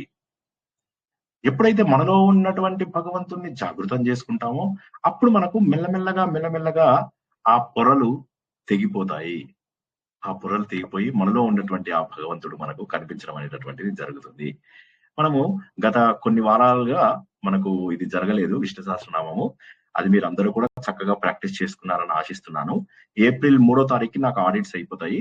అది అయిపోయిన నెక్స్ట్ వీక్ మనము అంటే సుమారుగా 10వ తారీఖు అనుకుంటాను, ఆ రోజున మీ అందరికీ విష్ణు సహస్రనామంలో కూడా క్విజ్ ఉంటుంది. మనం ఇంతకుముందు చెప్పుకున్న శ్లోకము, ఇవాళ కొత్త శ్లోకం, ఈ రెండు కూడా మనం చూసుకుందాం. అతుల శరభ భీమ సమయజ్ఞ హవి హరి సర్వలక్షణ లక్షణ్యో లక్ష్మీవాన్ సమితింజయ. ఇది మనం ఇంతకు ముందు తెలుసుకున్న ఇది. తర్వాతది విక్షరో రోహితో మార్గో హేతుర్దామోదర సహ మహీధరో మహాభాగో వేగమానామితాశన. ఇది మనం ఇవాళ తెలుసుకోవాల్సినటువంటిది. అతులహ తెలుసుకున్న శ్లోకాన్ని ఒక్కసారి క్లుప్తంగా రివిజన్ చేసుకుందాం. సో అందులోపల మనం మొట్టమొదటి ఏంటి? అతులహ. భగవంతుడికి సమానమైనటువంటిది ప్రపంచంలో ఏం లేదు. కానీ మనము ఆ భగవంతుడిని ఇష్టపడడానికి ఎంతోగా ఆలోచిస్తూ ఉంటాం. భగవంతుడే మొట్టమొదటి స్థానం మనకు. అంటే ఎవరు కూడా ఒప్పుకోరు కానీ అది నిజము. సమానం లేనటువంటి ఆ పరబ్రహ్మ మనకు కావాలి. తులన చేయలేడు, ఆయనకు సమానమైనటువంటిది ఏది లేదు. భగవంతుడు తప్ప వేరే వస్తువే లేదు. ఈ ప్రపంచం అంతా కూడా ఉన్నది ఒక్కటే, రెండవ ప్రపంచం లేదు. కాబట్టి ఆయననే ప్రమాణము, ఆయననే పోలిక, ఇంకెవరూ లేరు. ఇప్పుడు రెండవ వస్తువు ఉంటే దీంతో పోలుస్తాం. ఇప్పుడు ఒక అమ్మాయి ఉంది, చంద్రుడు ఉన్నాడు. ఈ అమ్మాయి ముఖము చంద్రబింబము వలె ఉన్నది అంటాము. ఇక్కడ రెండు వస్తువులు ఉన్నాయి కాబట్టి పోల్చాము. కానీ భగవంతుడే అంతటా వ్యాపించినటువంటిది భగవంతుడే. వీళ్ళు అందంగా ఉన్నారు, వాళ్ళు చెడ్డగా ఉన్నారని చెప్పలేము. అన్నిట్లలో ఉన్నటువంటిది ఆ భగవంతుడే. కాబట్టి అతుల. శరభ అంటే ఉగ్ర శక్తిని నియంత్రించేవాడు. శరభ అనేటటువంటిది మనం శివుని యొక్క ఒక అవతారం అని కూడా మనం శివపురాణం చెప్పుకున్న రోజు చెప్పుకున్నాం. ఈ ప్రపంచంలో ఉన్నటువంటి ఉగ్రతను నియంత్రించేటటువంటి శక్తి ఏదైతే ఉన్నదో దాన్ని మనము శరభ అంటారు అని చెప్పేసి తెలుసుకున్నాం. ఉదాహరణకి నరసింహస్వామి శరభ అనొచ్చు, తప్పేం లేదు. భీమ అంటే ఏంటి? భీకరమైనటువంటి వాడు. దేనికి భీకరమైనటువంటి వాడు? చెడు పనులు చేసే వాడికి భీకరమైనటువంటి వాడు. దీన్నే అభీమ అని కూడా అనొచ్చు. భీముడు కానివాడు అంటే భీకరంగా లేనివాడు. ఎవరికి భీకరంగా లేడు? ఎవరైతే సాత్విక లక్షణాలను కలిగి ఉంటారో వారికి చెడు చేయనటువంటి వాడు. అంటే భీమ అన్నప్పుడేమో భయంకరుడు, శత్రు భయంకరుడని, తర్వాత శత్రువులకు భయం కలిగించేవాడని, భీకరంగా ఉంటాడు, ఇట్లా తెలుసుకుంటాం. కానీ ఎప్పుడైతే భగవంతుడి దారిలో వెళ్ళేవారు ఎవరైతే ఉంటారో వారికి ఈయన అభయం ఇస్తాడు. వారికి భయపడాల్సినటువంటి అవసరం లేదు. అధర్మం పాటించినటువంటి వారికి భయపడాల్సినటువంటి అవసరం లేదు. ఇది ఒకే భావము. ఓకే, ధర్మాన్ని కాపాడము అంటే అధర్మాన్ని నియంత్రించడం, రెండు ఒకటే. కాబట్టి భీమ అన్న అభీమ అన్న ఒకటే. అధర్మాన్ని నువ్వు నియంత్రిస్తున్నావు, ధర్మాన్ని కాపాడుతున్నావు. ఇదే శ్రీకృష్ణ భగవానుడు మనకు భగవద్గీతలో కూడా చెప్పినటువంటిది. ధర్మాత్మలను రక్షించాలి, దుర్మార్గులని పారద్రోలాలి. తర్వాత సమయ జ్ఞ అని చెప్పి తెలుసుకున్నాం. సమయము అంటే టైం, జ్ఞ అంటే జ్ఞానం కలిగినటువంటి వాడు, టైం పైన జ్ఞానం కలిగినటువంటి వాడు. అంటే సృష్టి ఎప్పుడు చేయాలి, స్థితి ఎప్పుడు చేయాలి, లయ ఎప్పుడు చేయాలి, ఇవన్నీ కూడా తెలిసినటువంటి వాడు ఆయన అని చెప్పి తెలుసుకున్నాము. దీన్ని ఇంకో రకంగా విడదీస్తే సమ ప్లస్ యజ్ఞ అంటే అందరినీ సమానంగా చూసేవాడు. ఈ ప్రపంచంలో ఉన్నటువంటి ఏ జాతి, ఏ వర్ణము, ఏ క్రిమి, ఏ ఆశ్రమము, ఏది కూడా, ఇవన్నీ కూడా వేరు వేరు కాదు. ప్రపంచంలో ఉన్నవన్నీ కూడా ఒక్కటే, సమానంగా అందరినీ చూడగలిగేటటువంటి తత్వం భగవంతుడిది. భగవంతుడు ఒకరిని ఎక్కువ ఒకరిని తక్కువ చూడడు. మనము చేసిన పాపపుణ్యములే మనను వివిధ రూపాలలో కష్ట సుఖాలు అనుభవించేలాగా చేస్తున్నాయి తప్పితే భగవంతుడు ఏ విధంగానూ ఎవరిపైన కక్ష కట్టి చేస్తున్నది కాదు. మీరు ఏదైతే సత్యనారాయణ వ్రతంలో నేర్చుకున్నారో భగవంతుడు కక్ష కట్టి చేస్తాడు. అంత టైం లేదు దేవుడికి మీ ఒక్కళ్ళ మీద ఫోకస్ చేయడానికి. అదే విధంగా మీకు ఒక్కళ్ళకి పుణ్యం చేయడానికి కూడా లేదు. మీరు చేసిన పుణ్యమే మీకు ఇస్తాడు, మీరు చేసిన పాపమే మీకు వస్తుంది. గొడవ పుట్టిన బంతి మళ్ళీ మన చేతిలోకి వస్తుంది అంతే. అది గుర్తుంచుకొని నా కర్మకు నేనే బాధ్యుడను, భగవంతుడు బాధ్యుడు కాదు. నేను అనుభవిస్తున్న కష్టాలకు ఈ జన్మ గాని గత జన్మలలో గాని వచ్చినటువంటి పాపమే అని చెప్పేసి అనుకుంటే సరిపోతుంది. హవిహి హరిహి అనేటటువంటిది హవిర్ హరిహి అని అనుకున్నాం. హవిస్సుని స్వీకరించేవాడు, ఆహ్వానించేవాడు, తీసుకునేవాడు. అంటే యజ్ఞోవై విష్ణువు అంటారు. యజ్ఞమే విష్ణువు. మనం అందులో సమర్పించేవన్నీ కూడా భగవంతుడికే పోతాయి. ఆకాశాత్ పతితంతోయం యథా గచ్చతి సాగరం సర్వదేవ నమస్కారం కేశవం ప్రతి గచ్చతి అంటారు. సో ఆ విధంగా ఏది సమర్పించినా వెళ్ళేటటువంటిది ఒకే దేవుడికి. కాబట్టి ఆ విషయాన్ని అంటే యజ్ఞ ఫలాన్ని గ్రహించేటటువంటి వాడెవడు? ఆ భగవంతుడే. అన్ని మనం చేసేటటువంటి ప్రతిదీ యజ్ఞమే. జీవితంలో కర్మయోగము, భక్తి యోగము, రాజయోగము, జ్ఞాన యోగము ఇవన్నీ అంతే. త్యాగం చేయండి. మీరు తీసుకునేటటువంటి ప్రతి శ్వాస కూడా భగవంతుడి ద్వారా వచ్చినటువంటి రాజయోగంలో వచ్చినటువంటిదే. మీ జీవితము అది కూడా భగవంతుడు ఇచ్చినవే. ఇందులో మీరు చేసే ప్రతి పని కూడా యజ్ఞమే. యజ్ఞము అనగా ఒక గొప్ప పని అని అర్థము. కాబట్టి మీరు చేసేటటువంటి ఫలితాలను తీసుకుని మళ్ళీ మీకు అందించేవాడు. మీరు ఏది ఇచ్చినా కూడా మళ్ళీ భగవంతుడికి వెళ్తుంది. పత్రం, పుష్పం, ఫలం, తోయం. సార్ అట్లా కాదు సార్, మేము చాలా డబ్బులు ఇవ్వాలి, దేవుడికి ఆలయం లోపల డబ్బులు ఇవ్వాలి. ఇవ్వండి. ఏ ఆలయానికి ఇస్తున్నారు? ఇంటి దగ్గర ఒక ఆలయాన్ని డెవలప్ చేయండి. ఇంటి దగ్గర ఉన్న ఆలయాలకు వెళ్ళండి. సాహసం సినిమా లోపల తాప్సీ చేసినట్టుగా, సార్ మీరు తాప్సీ హీరోయిన్ ఫేవరేటా సార్? అంత సీన్ లేదు నాకు. సో అఫ్ కోర్స్ ఫేవరేటే, కానీ ఈ సినిమాలో ఇన్సిడెంట్ అది కాదు. ఈ సినిమా లోపల ఏమైతుందామి ఆ గుడిని చక్కగా ఊడ్చి దుమ్ము దులిపి దీపం పెడుతుంది. కొన్ని వేలాది దేవాలయాలు ఒక్క తమిళనాడులోనే 30,000 దేవాలయాల్లో దీపాలు పెట్టడం లేదు. మన దగ్గర మన ఆంధ్ర రాష్ట్రంలో, తెలంగాణ రాష్ట్రం లోపల కలుపుకుంటే ఒక 70,000 80,000 దేవాలయాలలో దీపాలు వెలగడం లేదు. నిత్య పూజలు జరగడం లేదు. మనం అవి చేస్తున్నామా? ఇవన్నీ చేయకుండా మా ఇంటి దగ్గర ఒక టెంపుల్ ఉంది, లైన్ లో నిలబడి దేవుడిని దర్శనం చేసుకున్నాం, మాకు ఉగాది నాడు పూర్ణత పుణ్యం వచ్చింది. ఇదా ఆధ్యాత్మికత? మనలో పరిణతి రాకుండా, మనం ఏ సేవ చేయకుండా ఊరికే దేవుడికి దండం పెట్టుకొని దేవుడా నా కోరికలు తీర్చి. జస్ట్ ఇమాజిన్ చేసుకోండి. అంటే నా మాటలు మీకు నచ్చకపోతే ఒక మాట, మీ ఇంటికి ఒక వ్యక్తి వస్తాడు, రోజు వచ్చి మిమ్మల్ని నాకు 10 రూపాయలు ఇయ్యు అంటాడు. రెండో రోజు వస్తాడు 50 రూపాయలు ఇయ్యి అంటాడు. మూడో రోజు వస్తాడు 1,00,000 రూపాయలు ఇయ్యి అంటాడు. 4 కోటి రూపాయలు ఇస్తాడు. మీరు అలా ఇస్తూ పోతూనే ఉంటారు జీవితం అంతా. వాడు మీ ఇంటికి రోజు వస్తుంటాడు, రోజు వచ్చి రోజు పైసలు తీసుకొని వెళ్తాడు. ఒక్క రోజు మీరు ఇవ్వరు. ఇవ్వకపోతే దేవుడిని తిడతాడు, దేవుడు కాదు మిమ్మల్ని దూషిస్తాడు, మీ గురించి చెడుగా చెప్తాడు, వెళ్ళిపోతాడు. ఇది ఒక కేసు. రెండో కేసు లోపల ఏంటంటే మీకు ఆత్మీయుడే కానీ మిమ్మల్ని ఇట్లా మాటి మాటికి విసిగించాడు. వస్తాడు, వచ్చేసి మీ ఇంటికి వస్తాడు. వచ్చేసరికి మీ ఇంటి లోపల ఇంకా కాఫీ ఇవ్వడానికి మీ వదిన లేదు. అప్పుడు మీరు ఏం చేస్తారు? దవదవ వెళ్ళిపోయి లోపలికి వెళ్ళి, తను ఆ వదిన గారు పూజలో ఉన్నారండి, నేనే చేసుకుంటా కాఫీ అని మీరే కాఫీ చేసుకుని ఇంటి యజమానికి ఇచ్చారు. వదిన గారికి పూజ అయిన తర్వాత ఆవిడకి ఇచ్చారు. పిల్లల్ని అయ్యో ఎలాగో వచ్చాను కదండి, పిల్లల్ని నేను తీసుకెళ్లి దింపేస్తానండి నాతో అని అంటారు. ఏమి ఒక్క రూపాయి కూడా ఆశించాడు. ఈయన వస్తాడు, నెలకు ఒకసారో 2 నెలలకు ఒకసారో వస్తాడు. వచ్చి ఈ ఇంటికి ఎవరింటికి అయితే వస్తాడో వాళ్ళకి కావాల్సిన చిన్న చిన్న పనులు చేస్తాడు. మీకేం కావాలి? ఓ ఇది పోస్ట్ చేయడమా, నేను చేసేస్తాను, ఆగండి. ఇది టెలిగ్రామ్ చేయాలా, నేను చేస్తాను, ఇవ్వండి అని చెప్పేసి చేసుకుంటూ వెళ్ళిపోతాడు. ఈ ఇద్దరు వ్యక్తుల్లో మీరు ఎవరిని ఇష్టపడతారండి? హలో, నిద్రపోయిన వాళ్ళందరూ ఒకసారి లేవండి. Get up get up, wake up wake up. పనిచేసే అతన్నే ఇష్టపడతాం సార్. మరి మీరు రెండో వాడిని ఇష్టపడినప్పుడు దేవుడిని మొదటి వాడిని ఇష్టపడమని ఎట్లా అంటారండి? నాకు తెలిసిన కొంతమంది దేవాలయాలకు వెళ్తూనే ఉంటారు, దేవుళ్ళని విసిగిస్తూనే ఉంటారు.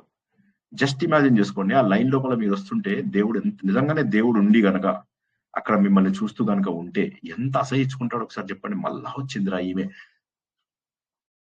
ఇలా కోరుకుంటూ పెద్ద సారీ ఏమనుకోవద్దు, నేను కొద్దిగా హార్ష్ పదాలు వాడుతున్నాను వల్ల క్షమించండి. అందరూ కూడా పాదాభివందనం అందరికి తప్పు మాట్లాడుతుంటే. కానీ ఒకసారి నా యాంగిల్ లో ఆలోచించండి ప్లీజ్.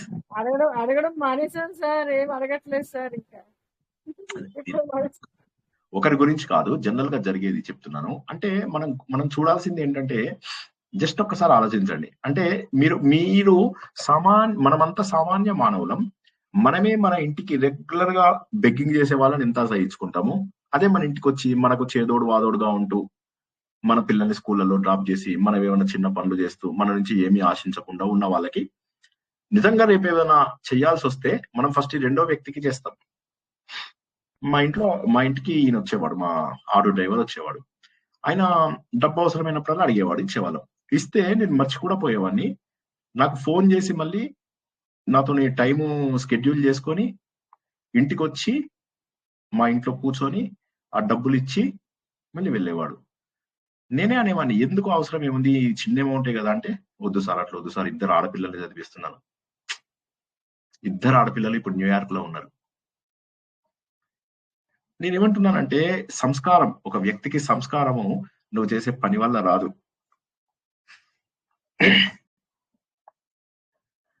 నీ లోపల ఆ మార్పు రావాలి. ఎంతసేపు అవతల వాళ్ళని ఎలా వాడుకు దొబ్బుదమా, ఎంతసేపు ఇదే ఆలోచన గాని మనం ఏం చేస్తున్నాం అనేది గుర్తించరు. సో జస్ట్ మనలాంటి సామాన్యులే ఇలా భావిస్తే భగవంతుడు ఏమనుకున్నాడు, వచ్చినప్పుడల్లా నన్నే వీళ్ళు ఏడుస్తూ, మళ్ళా నిన్ననే దర్శనం చేసుకున్నాం, మళ్ళీ రెండో దర్శనం కోసం మళ్ళీ వెళ్ళాం. ఆ లైన్ లోపల తోసుకుంటూ తన్నుకుంటూ వెళ్తాం. స్వామి పల్లి కరుణించావా అంటే దేవుడు ఎంత విసుక్కుంటాడో ఇమాజిన్ చేసుకోండి.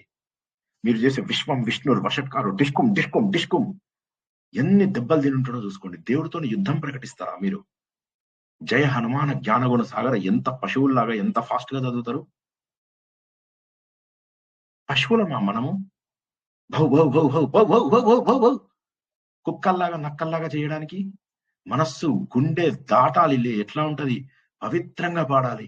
నీ గుణగానము నీ పద జ్ఞానము అమృత పానము రాధేశాం. నీలాద్రి శిఖరాన కొలువై ఉన్నా నీ నగుమోము అందమే గన్నా. నీలాద్రి శిఖరాన కొలువై ఉన్నా నీ నగుమోము అందమే గన్నా. ఏ అందమైనా అన్నా జగదేక మోహన సుందరాకారా. నీ గుణగానము నీ పద ధ్యానము అమృత పానము రాధేశాం. ఏ ఈతి బాధ ఎదురైన గాని మోహ కలీలము మూసిన గాని నీ పాద సేవా విడదీయకయ్యా. కరుణారసావన హే జగన్నాథ. నీ గుణగానము నీ పద ధ్యానము అమృత పానము రాధేశాం. అమృత పానము రాధేశాం. ఇలా మెల్లగా చదువుకుంటూ వేణుగోపాల స్వామి ఆలయంలో వెళ్తున్నట్టుగాను, ఆలయం బయట ధ్వజస్తంభం దగ్గర కూర్చున్నట్టుగాను, బయట ఉన్నటువంటి సిమెంట్ బెంచీలో కూర్చున్నట్టుగాను భగవంతుడి లీలలను తలుచుకుంటూ చల్ల గాలి లోపల ఎదురుగా అంతా కూడా పొలము, చెట్లు, చేమలు, దూరంగా ఒక చిన్న కొలను, పెద్ద ఆలయము, లోపల నవ్వుతూ ఉన్నటువంటి రాధేశ్యాముడు అలా ఊహించుకుంటూ ఇక మనకేం కావాలి భగవంతుడి కంటే? ఇలా ఉండాలి. భగవంతుడి పైన ప్రేమ ఇలా ఉండాలి. అంతేగాని ఎంతసేపు హడావిడి హంగు వీటి వల్ల మనకు భగవంతుడికే విసుగొస్తుంది. సర్వలక్షణ లక్షణ్య. అన్ని శుభ లక్షణాలు ఏవైతే ఉన్నాయో ఆ శుభ లక్షణాల యొక్క ఫలితం భగవంతుడే. మీకు ఆకలేస్తే ఆహారం భగవంతుడే, మీకు దాహం వేస్తే నీరు భగవంతుడే, మీకు వేడి కావాలి అంటే అగ్ని రూపంలో ఉన్నటువంటిది భగవంతుడే. అన్ని శుభ లక్షణాలు కలిగినటువంటి భగవంతుడు మనని పూర్తి చేస్తాడు. పూర్ణంగా అన్నటువంటి మనము పూర్తి చేసేటటువంటి భగవంతుడి యొక్క స్వరూపము. ఆ లక్షణాలన్నిటి యొక్క డెఫినేషన్ ఆయననే. ప్రతి లక్షణానికి డెఫినేషన్ ఆయననే. ప్రతి గొప్ప లక్షణం పేరు చెప్తే దాన్ని డిఫైన్ చేయాలంటే భగవంతుడే. రాముణ్ణి గనక 16 లక్షణాలలో ఏ విధంగానైతే నిర్వచిస్తామో అదంతా ఆ విధంగా గొప్ప లక్షణాలన్నిటికీ కూడా నిరూపణ భగవంతుడి ద్వారానే జరుగుతుంది. ఆ లక్షణాలు మనం సాధించడానికి ప్రయత్నం చేయాలి అంతే. లక్ష్మీవాన్, ఈ ప్రపంచంలో ఉన్నటువంటి అన్ని రకాల ధనమునకు, సంపదకు, ఇక్కడ ఉన్నటువంటి వస్తువులకు అన్నిటికీ కూడా ఆయన మూలము. నీ భార్య, నీ పిల్లలు, నీ మిత్రులు, నీ బంధువులు, వీరందరూ కూడా భగవంతుడి ద్వారా నీకు వచ్చిన వాళ్ళే. ఏవో జన్మ యొక్క రుణాల ద్వారా వీరందరితోటి నీకు బంధం ఏర్పడడం వల్ల నీకున్నటువంటి ఆస్తి నువ్వేదో సంపాదించాను అనుకుంటావు. డైరెక్ట్ గా బెగ్గరికి పుట్టుంటే ఏమయ్యేది?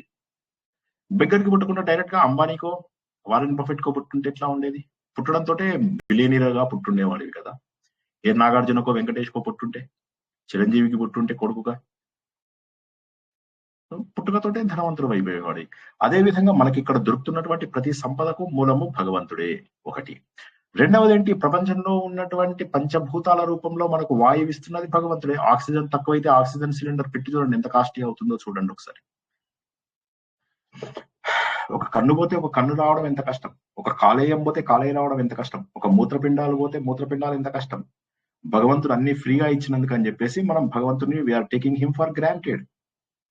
కాబట్టి ప్రపంచంలో ఉన్నటువంటి ప్రతి సంపద, ప్రతి శుభము, ప్రతి శాంతి, ఈ వెలుతురు, ఈ జ్ఞానము, ఇవన్నీ కూడా లక్ష్మీవాన్, లక్ష్మిని కలిగినటువంటి వాడు. సంపదలన్నీ ఆయన యొక్క సొంతము. సమితింజయ, ధర్మయుద్ధము. సమితి అంటే గ్రూప్. ఆ గ్రూప్ లోపల గొడవలు జరిగిన వాటికి, అంటే మన లోపల ఉన్నటువంటి సమితిగా ఉన్నటువంటి అధర్మ లక్షణాలు ఏవైతే ఉన్నాయో వాటన్నిటిని పోగొట్టేవాడు. సమితింజయ, గ్రూప్ గా ఉన్నటువంటి చెడు లక్షణాలను పోగొట్టేవాడు. యుద్ధం లోపల విజయం సాధించేవాడు. కామ, క్రోధ, లోభ, మోహ, మద, మాత్సర్యాలని ఆయన మనకు జయించేలాగా చేసేటటువంటి వాడు. మనలో ఉన్నటువంటి అజ్ఞానాన్ని పారద్రోలేవాడు. మనలో ఉన్నటువంటి చెడు లక్షణాలను పారద్రోలేవాడు. మనలో ఉన్నటువంటి చీకటిని, అంధకారాన్ని పోగొట్టేవాడు. అద్భుతమైనటువంటి శ్లోకం అది. ఆ శ్లోకం నుంచి క్విజ్ లో ఖచ్చితంగా 2-3 ప్రశ్నలు ఉంటాయి, అది గుర్తుంచుకోండి. తర్వాత శ్లోకం, విక్షరో రోహితో మార్గో. విక్షర, క్షరము కానటువంటి వాడు. మనం ఎన్నోసార్లు చెప్పుకున్నాము, భగవంతుడు నాశనం లేనటువంటి బీజము. భగవంతుడు ఏ సమయంలో, మనం ప్రళయకాలం లోపల అందరము నాశనం అయిపోతాం, కానీ ఆ సమయంలో కూడా నాశనం కానటువంటి వాడు భగవంతుడు. అక్షర పురుషుడు. విక్షరము, అక్షరము రెండు కూడా ఒకటే.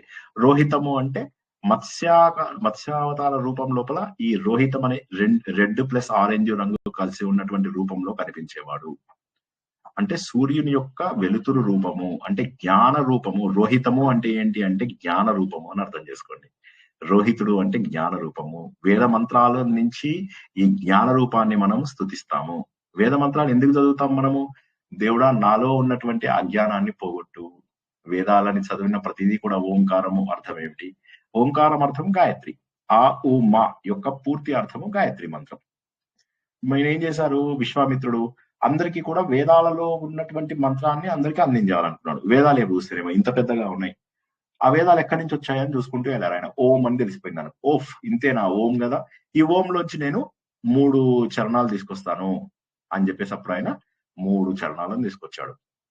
ఎట్లా? 3 వ్యాహృతులు ఉన్నాయి. ఓం భూహు, ఓం భువః, ఓం సువః. ఈ 3 వ్యాహృతుల లోపల తత్ సవితుర్వరేణ్యం భర్గో దేవస్య ధీమహి ధియోయోనః ప్రచోదయాత్. ఆ సూర్యుడిలో ఉన్నటువంటి వెలుతురు నా లోపల ఉన్నటువంటి అంధకారాన్ని పోగొట్టాలి. ఇదే వేదసారం. వేదం అంటే ఏంది? నా కొడుకుకు బాగుండాలి, కూతురుకు బాగుండాలి, దీనికోసం ఏం శాంతులు చేయాలి, దానికోసం ఏం శాంతులు చేయాలి, నా కోరికలన్నీ తీరాలి, కార్డు కొనుక్కోవాలి, బంగ్లాలు కొనుక్కోవాలి, ఆరోగ్యంగా ఉండాలి, నా తెలిసిన వాళ్ళకు బాగుండాలి, వీడు నాశనం అయిపోవాలి, వాడు నాశనం అయిపోవాలి, వీడిని తిట్టాడు, వీడు నాశనం అయిపోవాలి, నీ శత్రువులందరూ నాశనం అయిపోతారని చెప్పి గుడి లోపల పూజారి ఆశీర్వదిస్తాడు. వాడికి ఇచ్చే 10 రూపాయలకు మనం ఎన్ని కోరికలు. మళ్ళీ అది కాక బయటకు వచ్చాక బ్రాహ్మణులు ఈ రోజుల్లో కమర్షియల్ అయిపోయారండి. చాలా కమర్షియల్ అయిపోయారు. ఎవడు కమర్షియల్ కాలేదు? గ్యాస్ సిలిండర్ దగ్గరికి వెళ్ళండి, మీకు తెలుస్తుంది కమర్షియల్ ఎవడో. కార్ రిపేర్ చేయించడానికి వెళ్ళండి, మీరు బైక్ రిపేర్ చేయించడానికి వెళ్ళండి, డాక్టర్ దగ్గరికి వెళ్ళండి, హాస్పిటల్కి వెళ్ళండి, ఏమి లేని దగ్గర కోసి పెడతారు, ముక్కలు ముక్కలుగా కోసేసి డబ్బులు తీసుకుంటారు. కరోనా టైంలో ఎంతమంది డాక్టర్లు కోటీశ్వర్లు అయ్యారు, ఎంతమంది ప్రాణాలు తీశారు. సో కాబట్టి ఇక్కడ మనం గుర్తించాల్సింది ఏంటంటే అజ్ఞాన మార్గంలో ఉన్నాం. మనం అంతా కూడా స్వార్థ మార్గంలో, అజ్ఞాన మార్గంలో ఉన్నాము. కానీ నిజమైనటువంటి దారి జ్ఞాన మార్గము. ఆ జ్ఞాన మార్గాన్ని రోహిత అంటారు. అంటే వేద మంత్రాల ద్వారా స్తుతింపబడేటటువంటి ఎరుపు రంగు, ఆరెంజ్ రంగులో ఉన్నటువంటి ఆ జ్ఞాన స్వరూపమైనటువంటి భగవంతుడు. ఇది మత్స్యావతారం రూపం లోపల ప్రియవ్రతుడు చూడగలిగాడు, సత్యవ్రతుడు చూడగలిగాడు. ఆ రంగుని చూసి అద్భుతంగా ఉంది ఇది అని చెప్పేసి గుర్తించగలిగాడు. తర్వాత వచ్చింది మార్గ. మార్గ అంటే దారి, దారి చూపేవాడు. భగవంతుడే మనకు మార్గము, భగవంతుడే మన లక్ష్యము. భగవంతుడు ఎక్కడున్నాడో మనం అక్కడికి చేరుకోవాలి. ఎవరా చేరుకోవాలి? ఆయన చూపించిన మార్గంలోనే మనం ముందుకెళ్ళాలి. ఆయన చూపించినటువంటి మార్గంలోనే మనం ముందుకెళ్ళాలి. ఆయననే మార్గంగా చేసుకుని ఆయననే అందుకోవాలి. దారి చూపేది ఆయన, మన దారి యొక్క గమ్యం కూడా ఆయననే. విష్ణువు మార్గాన్ని మాత్రమే చూపించాడు. చూడు ఇక్కడికి వెళ్ళు అన్నాడు, వెళ్ళు నా దారిలోనే వెళ్ళు అంటాడు. విష్ణువు యొక్క మార్గం. విష్ణువు అంటే సర్వత్రా వ్యాపించి ఉన్నటువంటి ఆ భగవంతుడు మార్గం ఏంటి? ప్రేమ మార్గము, సేవా మార్గము. ఆ మార్గంలో వెళ్ళవయ్యా, నీకు సకల శుభాలు కలుగుతాయి. మామేకం శరణం వ్రజ, నన్నొక్కనే పట్టుకో, నువ్వు నన్నొక్కనే పట్టుకో. అహం త్వా సర్వ పాపేభ్యో మోక్ష ఇష్యామి మా శుచ. ఏడవకు నువ్వు. మామేకం, మాం నన్ను, ఏకం శరణం వ్రజ, నన్నొక్కన్ని శరణం వేడుకో చాలు. భగవంతుడి మార్గంలో వెళ్ళు చాలు. వెళ్తే భగవంతుడే దొరుకుతాడు నీకు. మామేకం శరణం వ్రజ. తర్వాత హేతుహు. హేతుహు అంటే కారణం. ఇది మనము చాలాసార్లు పురుష సూక్తంలో చెప్పుకున్నదే. హేతుహు అంటే కారణం. ఏ కారణము? ఉపాదాన కారణము, నిమిత్త కారణము రెండు కూడా భగవంతుడు ఈ ప్రపంచంలో ఆయననే. తనలోంచే ఈ సృష్టి మొత్తాన్ని ముందు మెటీరియల్ రూపంలో తయారు చేశాడు. మెటీరియల్ తయారైపోయింది. మెటీరియల్ ఏంటి? పంచభూతాలు, పంచ జ్ఞానేంద్రియాలు, పంచ కర్మేంద్రియాలు, పంచ ప్రాణాలు, మనస్సు, బుద్ధి, చిత్తము, అహంకారము, ఇవన్నీ తయారైన తర్వాత శరీరాలు ఇంకా తయారవ్వలేదు. శరీరాలన్నీ తయారైనాయి. బ్రహ్మదేవుడు చూసిపించిన తర్వాత అన్ని తయారైనాయి. మరి వాటన్నిటి లోపల చైతన్యం రావాలి కదా. ఆ చైతన్య రూపంలో ఆయననే ప్రవేశించాడు. దీన్నే మనం భాగవతం ద్వారా చెప్పాలి అంటే 24 తత్వములు రెడీగా ఉన్న తర్వాత కూడా వీటి లోపల చలనము ఎవరో తేలేకపోయారు. అప్పుడు నువ్వు వాసుదేవుడు రూపంలో అన్నింటిలోకి ప్రవేశించినావు. సర్వాంతర్యామివి. ఇలా ఉన్నాడు ఒక మనిషి. తక్కువ దేవుడు లేచేశాడు. అక్కడి నుంచి ఒక చిన్న కుక్కు ఉంది. కుక్కి ఇలా ఉంది. మన పారాయణాలు చేస్తాం కదా, అట్లా లేచుకుంటూ అరుచుకుంటూ వెళ్ళిందనమాట. అలాగా. సో ఈ విధంగా ప్రతి జీవి లోపల కూడా ప్రాణంగా ఉన్నాడు. ఒక చెట్టు ఉంది. చెట్టు లోపల విత్తనంలోంచి వచ్చినటువంటి జీవం ఎవరు? భగవంతుడే. అన్నిటికీ కూడా కారణం అదే. ప్రపంచంలో భగవంతుడు పుట్టడానికి, భగవంతుడు జన్మ ఎత్తడానికి కూడా కారణం ఉంది. పాపాలు మళ్ళీ తగ్గించడానికి కారణం ఆయననే. మళ్ళీ సరైన మార్గంలో అందరినీ పెట్టడానికి కారణం ఆయననే. ఈ ప్రపంచం పుట్టడానికి కారణం ఆయననే. ఈ ప్రపంచాన్ని నడిపించడానికి కారణం ఆయననే. అందరినీ కలుపుకోవడానికి తనే కారణము. సో ఉపాదాన నిమిత్త కారణాలతో పాటుగా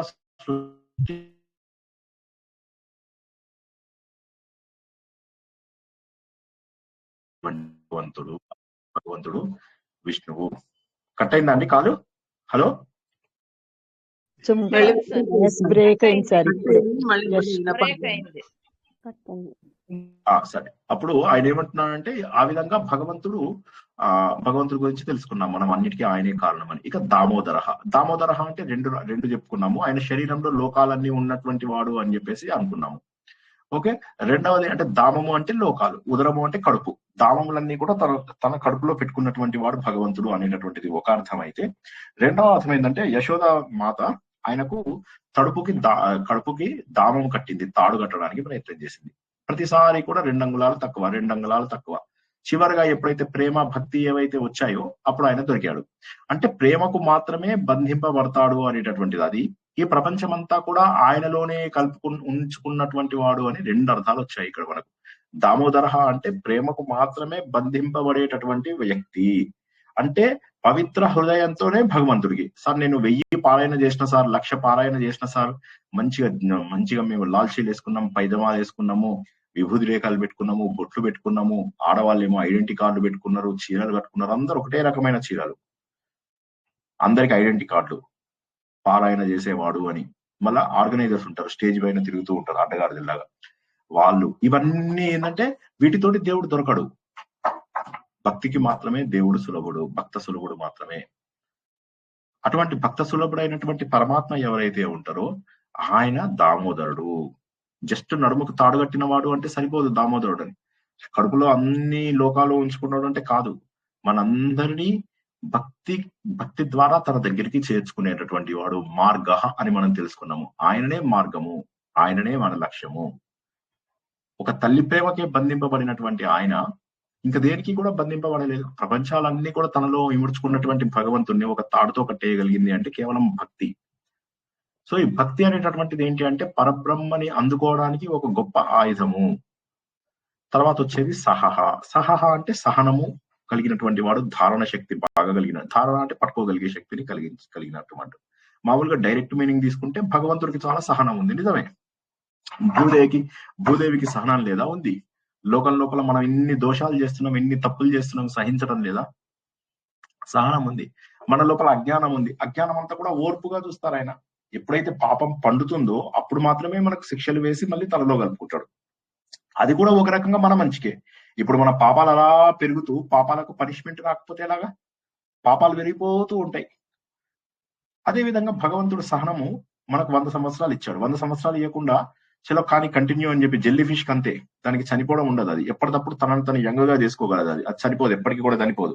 అలాగే మనం కూడా ఇప్పుడు ఈ మధ్య కొంతమంది ధనవంతులు అనుకుంటున్నారట, జెల్లీ ఫిష్ ఎలాగ బతుకుతోంది ఇన్ని కోట్ల సంవత్సరాల నుంచి, దానికి మరణం ఎందుకు లేదు, అది మనం కూడా చేసుకుంటే బాగుంటుంది కదా అని చెప్పేసి చేస్తున్నట్ట. కొంతమంది ఉంటారు ఎపిస్టీన్ ఫైల్స్ లోపల చిన్న చిన్న బేబీస్ ఉంటారు కదా, వాళ్ళని కోసుకొని వాళ్ళ మాంసం తిన్నటువంటి వాళ్ళు వాళ్ళ పెద్ద పెద్ద దేశాలకు అధినేతలు, పెద్ద పెద్ద ఇది ఉన్న వాళ్ళు. ఎపిస్టీన్ ఫైల్స్ చూడండి ఒకసారి అందరూ చూస్తే, వాడు ఇచ్చినటువంటి ఐలాండ్ మీద అత్యంత దారుణంగా చిన్న చిన్న పిల్లల పైన జరిపినటువంటి అత్యాచారాలు. కొంతమంది అయితే వాళ్ళకి కడుపు చేసి ఆ పుట్టినటువంటి పిల్లల్ని ముక్కలు ముక్కలుగా చేసి బేబీ మాంసము తిన్నవాళ్ళు, పచ్చి మాంసం తిన్నవాళ్ళు వేరే దేశాలకు అధినేతలుగా కూడా ఉన్నారు. మీకు తెలిసినటువంటి ప్రతి ఒక్కడు, బిల్ గేట్స్ నుంచి మొదలెట్టి ట్రంప్ వరకు అందరి హిస్టరీ అందులోపల ఉంది. చూడండి, ఈ మిస్టరీస్ అన్ని తెలుసుకుంటేనే కదా మీకు అర్థమయ్యేది. అందుకని రాక్షసులు కాదు వాళ్ళు, రాక్షసులు వాళ్ళు, అందుకని వాళ్ళ బుద్ధి అట్లే ఉంటది. అదే వాళ్ళు రాక్షసులు, కానీ మనం ఏం చేస్తున్నాం ఇప్పుడు? మళ్ళా ultimately everything boils down to మనం ఏం చేస్తున్నాం? యశోద సినిమా మనం దేశానికి ఏం చేస్తున్నాం, మనం ధర్మానికి ఏం చేస్తున్నాం, అది మనం గుర్తించాలి. సో ఇవన్నీ భగవంతుడు భరిస్తున్నాడా లేదా? పాపం పండేదాకా కూడా. ఇప్పుడు మనం కూడా ఏంటంటే పూర్వజన్మలో ఏ రాక్షసులమో అయ్యి ఉంటాం, ఈ జన్మలో ఏదో కూర్చొని కొద్దిగా ప్రవచనాలు వింటున్నాం, కానీ ఇప్పుడు కూడా పెద్ద మార్పు ఏం లేదు సార్, మాకు నడుస్తుంది ఏదో. ఇప్పుడు మీద అయిపోయినాక, ప్రవచనం అయిపోయినాక భోజనం చేయాలా, నిద్రపోవాలా, తెల్లారినాక మళ్ళీ కబుర్లు చెప్పాలి, ఫ్రెండ్స్ తోని టీలు తాగాలి, కాఫీలు తాగాలి, కంచాలు పెట్టాలి, పెళ్లిళ్ళకి వెళ్ళాలి. అంటే మనకు కూడా ఉన్నాయి, అన్ని తప్పులే చేస్తున్నాం మనం. వాళ్ళు ఒక రకమైన తప్పులు చేస్తున్నాం, ఇంకో రకమైనటువంటి తప్పులు మనం చేస్తున్నాం. కాబట్టి ఇవన్నీ కూడా సహించేటటువంటి భగవంతుడు ఎవరైతే ఉన్నాడో మన అజ్ఞానాన్ని సహిస్తున్నాడు. దేవుడు కాబట్టి అజ్ఞానాన్ని సహిస్తున్నాడు. నాలాంటి వాడు సహించలేడు, కానీ దేవుడు సహించగలుగుతున్నాడు కదా. సో కాబట్టి లోకాలలో ఉన్నటువంటి దోషాన్ని, ఇక్కడ ఉన్నటువంటి అజ్ఞానాన్ని ఆయన సహిస్తున్నాడు, ఓర్పుతో చూస్తున్నాడు. ఆయన యొక్క కరుణ రూపాన్ని మనం ఇక్కడ చూడగలుగుతున్నాము. మహీధరః, మహీహి అంటే భూమి, ధరః అంటే ధరించినవాడు, భూమిని ధరించినవాడు. వరాహస్వామి రూపంగాను చెప్పుకుంటే డైరెక్ట్ మీనింగ్ అవుతుంది. ఇంకొకటి ఏంటంటే ఈ ప్రపంచం మొత్తాన్ని భారం ఆయననే కదా. ఆయన ఏమన్నాడు, వీళ్ళందరూ ఈ బ్రహ్మాండాలన్నీ కూడా మణిపూసలు అయితే వీటన్నిటిని కనెక్ట్ చేసేటటువంటి దారాన్ని నేను, కాబట్టి వీటన్నిటిని మోస్తున్నది ఆయననే. మన జీవిత భారాన్ని కూడా మోస్తున్నటువంటిది ఆయననే, మన అందరినీ మోస్తున్నటువంటిది ఆయననే, మనందరినీ పోషిస్తున్నటువంటిది ఆయననే. మన అందరినీ పోషిస్తున్నాడు కాబట్టి ఆయనను స్థితికర్త అని కూడా అంటాము. కాబట్టి భగవంతుడు అందరినీ కూడా పోషిస్తున్నాడు. ఆయన మహీధరః, ఈ భూమినంతా కూడా ధరించినటువంటి వాడు. మనకు తెలిసింది భూమి, కానీ అన్ని బ్రహ్మాండాలను ధరిస్తున్నాడు అని చెప్పుకోవడంలో తప్పుందా? తప్పు లేదు. అన్ని బ్రహ్మాండాలను కూడా ధరిస్తున్నటువంటి ఆ భగవంతుడు మహీధరుడు. మహాభాగః, మహాభాగః అంటే గొప్పవాడు అని చెప్పేసి. బాబు నువ్వు మహాభాగుడివి అంటారు, మహాభాగ్యవంతుడు, గొప్ప భాగ్యవంతుడు. మనం కూడా మహాభాగులం అవ్వచ్చు. భగవంతుడి యొక్క అనుగ్రహానికి పాత్రులమయ్యే ప్రతి ఒక్కరూ మహాభాగులే. భగవంతుని గనక మనం ఆశ్రయిస్తే అది మనకు అత్యున్నత భాగ్యము, అదే మహాభాగ్యము. మహాభాగ్యము దొరికిన తర్వాత మనం ఏమవుతాం? మహాభాగులం అవుతాము. మహాభాగ్యము దొరికితే మహాభాగులం అవుతాము. భగవంతుడిని చేరుకోవడమే మహాభాగ్యము. భగవంతుడి రూపాన్ని మనలో గుర్తించడమే మహాభాగ్యము, గొప్పదైనటువంటి అదృష్టము. మహాభాగము అంటే ఏంటి? గొప్పదైనటువంటి అదృష్టము. నా జీవితంలో మహాభాగము. ఇప్పటిదాకా నేను ఉన్నది చిన్న భాగము. నేను నా లోపల దేవుణ్ణి తెలుసుకుంటే నేను మహాభాగము. నా భార్యని నేనేమంటాను? నా యొక్క అదర్ హాఫ్ అంటాం, నాలో సగభాగము అంటాము. భగవంతుడు సగభాగం కాదు, మహాభాగం. అది అంటే కానీ ఆయన వైపు దృష్టి ఉన్న వాళ్ళకి ఆ భాగం దొరుకుతుంది. చివరికి వేగవాన్ అంటే వేగంగా పనిచేసేవాడు. భగవంతుడు వేగంగా పనిచేయడం అంటే ఫాస్ట్ గా పరిగెత్తుకొచ్చి చేయడం కాదు. ఏ సమయానికి ఏ పని ఎలా జరగాలి అది ఆ టైంలో జరిగి తీరవలసిందే. ఇంకా దానికి ఎక్కువ ఆలస్యం లేదు. ఇప్పుడు అర్జునుడు ఉన్నాడు, అర్జునుడికి సరేనయ్యా నీకు ఒక పని చేస్తాను, నువ్వు ముందైతే యుద్ధం చెయ్యి, తర్వాత నేను నీకు జ్ఞానబోధ చేస్తాను అని అనలేదు ఆయన. చేయొచ్చు, అట్లా చేసి ఉండొచ్చు ఆయన. అర్జున నువ్వు వచ్చావు కరెక్టే, మంచిగానే కూర్చున్నాము ఇద్దరము, నేను చెప్పిన మాట ఒక్కసారికి నా మాటని యుద్ధం చేసే అంటే చేస్తాడు. అర్జునుడు చేయకుండా ఎందుకు ఉంటాడు? కానీ కాదు, ముందు భగవద్గీత చెప్పి తర్వాతనే యుద్ధం చేయించాడు. శ్రీకృష్ణుడు ఇంకో పని కూడా చేశాడు. ఏం చేశాడు? ఆయన ఆ రథాన్ని తీసుకొచ్చి దుర్యోధనుని ముందో దుశ్శాసనుని ముందో పెడితే అర్జునుడు అసలు భగవద్గీత అడిగేవాడే కాదు. బావా చంపేస్తా, వీళ్ళని నరికేస్తా, కొట్టేస్తా అనేవాడు. శ్రీకృష్ణుడు ఏం చేశాడు? తీసుకొచ్చి ద్రోణుడు ముందు, భీష్ముడి ముందు పెడతాడు. పెట్టగానే అర్జునుడిలో వైరాగ్యం వస్తుంది. సో ఆ వైరాగ్యం కలిగించడంలో కూడా ఆయన ఎటువంటి ఆలస్యం చేయలేదు, వేగవాన్. ఆ వైరాగ్యం వచ్చిన తర్వాత భగవద్గీత చెప్పడంలో కూడా ఆయన ఎటువంటి ఆలస్యము చేయలేదు. భగవద్గీత చెప్పిన తర్వాత అర్జునుడిని కార్యోన్ముఖుడుగా, యుద్ధోన్ముఖుడుగా చేయడంలో కూడా ఆయన ఎటువంటి విలంబము చేయలేదు. వేగవాన్ అనే పదం ఒక్కటి రోజుకు 100 సార్లు చదువుకోండి చాలు, గుర్తుంచుకోండి. ఇప్పుడు నేను చెప్పిన కథలన్నీ గుర్తు వేగవాన్ తెచ్చుకోండి.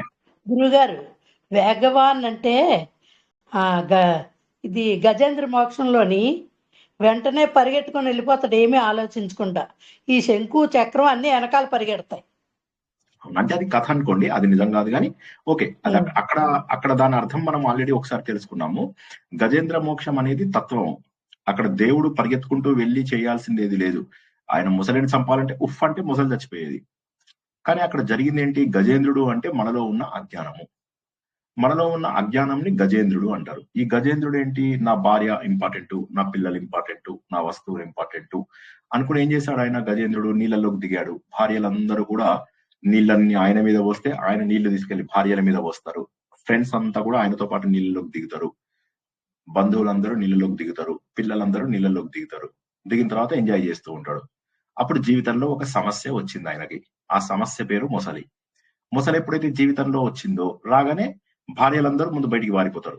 మెల్లమెల్లగా పిల్లలు కొద్దిసేపు పిడిగుద్దులు గుద్ది వాళ్ళు వారిపోతారు. ఫ్రెండ్స్ అందరూ కూడా కొద్దిసేపు పోరాడి వాళ్ళు పారిపోతారు. అందరు వెళ్ళిపోయి ఒడ్డు మీద నిలబడుతూ ఉంటారు. ఈయనేమో 1000 సంవత్సరాలు యుద్ధం చేస్తూనే ఉంటాడు. అంటే జీవితం అంతా యుద్ధం చేస్తూనే ఉంటాడు. జీవితం పోరాటం. ఆ పోరాటం జరిపిన తర్వాత ఏమైంది? అర్థమైంది జీవిత సత్యం అంటే ఎవరు నాతో రారు. ఇట్లా చూస్తారు అందరూ, సగం మంది పారిపోయి మంది చూస్తారు వీడు ఎప్పుడు చచ్చిపోతాడా అని. కొంతమంది ఏమో చచ్చిపోయి వీడిని తీసుకెళ్లిపోయి తగలేమంది ఉంటారు. అంతే. జీవితంలో ఇదే కదా ఏది. గజేంద్ర కథ కాదు కాదు కాదు కాదు కాదు. ఇంద్రమోక్షం అనే తత్వము ఒక తత్వము. ఆ తత్వం ఏంటి అంటే జీవితంలో మనం ఏంటంటే అన్ని ఉన్నారు, మన వాళ్ళు ఉన్నారు, కష్టం వచ్చిన తర్వాత ఎవరు నన్ను మాట్లాడండి. బ్రేక్ అవుతుంది గురుగారు, బ్రేక్ అవుతుంది గురుగారు. Okay okay okay. జాయిన్ అవ్వా గురుగారు.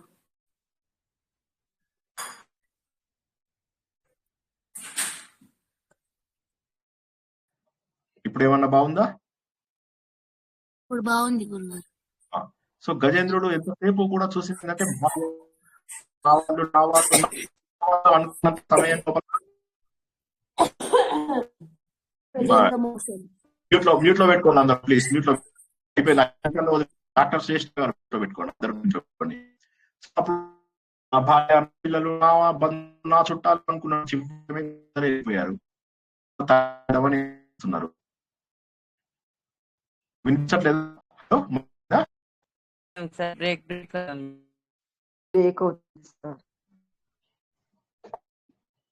ఓకే.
వినిపిస్తుందండి?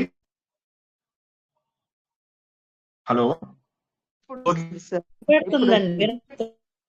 వినిపిస్తుంది. కాబట్టి ఆ సమయంలో చివరికి భగవంతుని ప్రార్థిస్తాడు. అప్పుడు భగవంతుడు వెంటనే వచ్చి కాపాడమంటే బంధం నుంచి మళ్ళీ బ్రేక్ అవుతుంది సార్, వీడియో కనపడలేదు, బ్రేక్ అవుతుంది మళ్ళీ. ఇప్పుడు వాయిస్ వినిపిస్తోందా? వినిపిస్తుంది సార్. ఆ వాయిస్ వీడియో లేకపోతే వాయిస్ వినిపిస్తుంది. వాయిస్ అసలే బాగుంది. వాయిస్ వినండి. అయితే ఎక్కువ మాట్లాడద్దు, ఒక్క నిమిషంలో పూర్తి చేద్దాం. ఓకేనా? సో చివరికి ఏమైంది, ఆయన ఆలస్యంగా లేకుండా సరైన సమయానికి వచ్చేసి కారణాన్ని పూర్తి చేశాడు. ఇక చివరిది ఏంటంటే అమితాశనః, అపరిమితమైనటువంటి గ్రాహకుడు.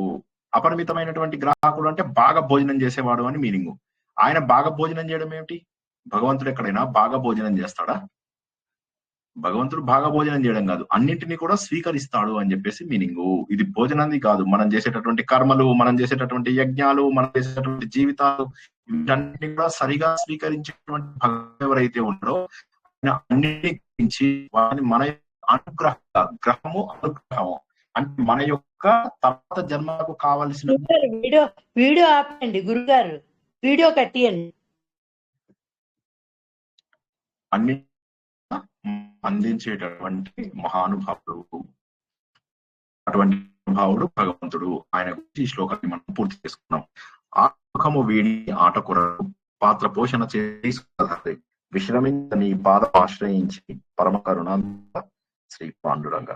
జై శ్రీకృష్ణ. ఇవాళ మళ్ళీ విగ్రహం ప్రాంతాన్ని కలుసుకుందాం మళ్ళీ. ఓకే, రేపు రాత్రికి కలుసుకుందాం మళ్ళీ.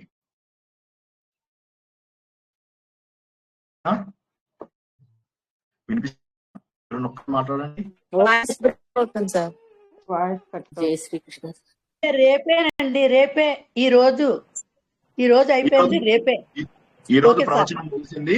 రేపు మళ్ళీ అందరం కూడా రేపు రాత్రికి 8 గంటలకు పొద్దున నారాయణీయ ప్రవచనంతో కలుద్దాం. పొద్దున నారాయణీయ ప్రవచనము 11 గంటలకు, దానితో కలుద్దాం.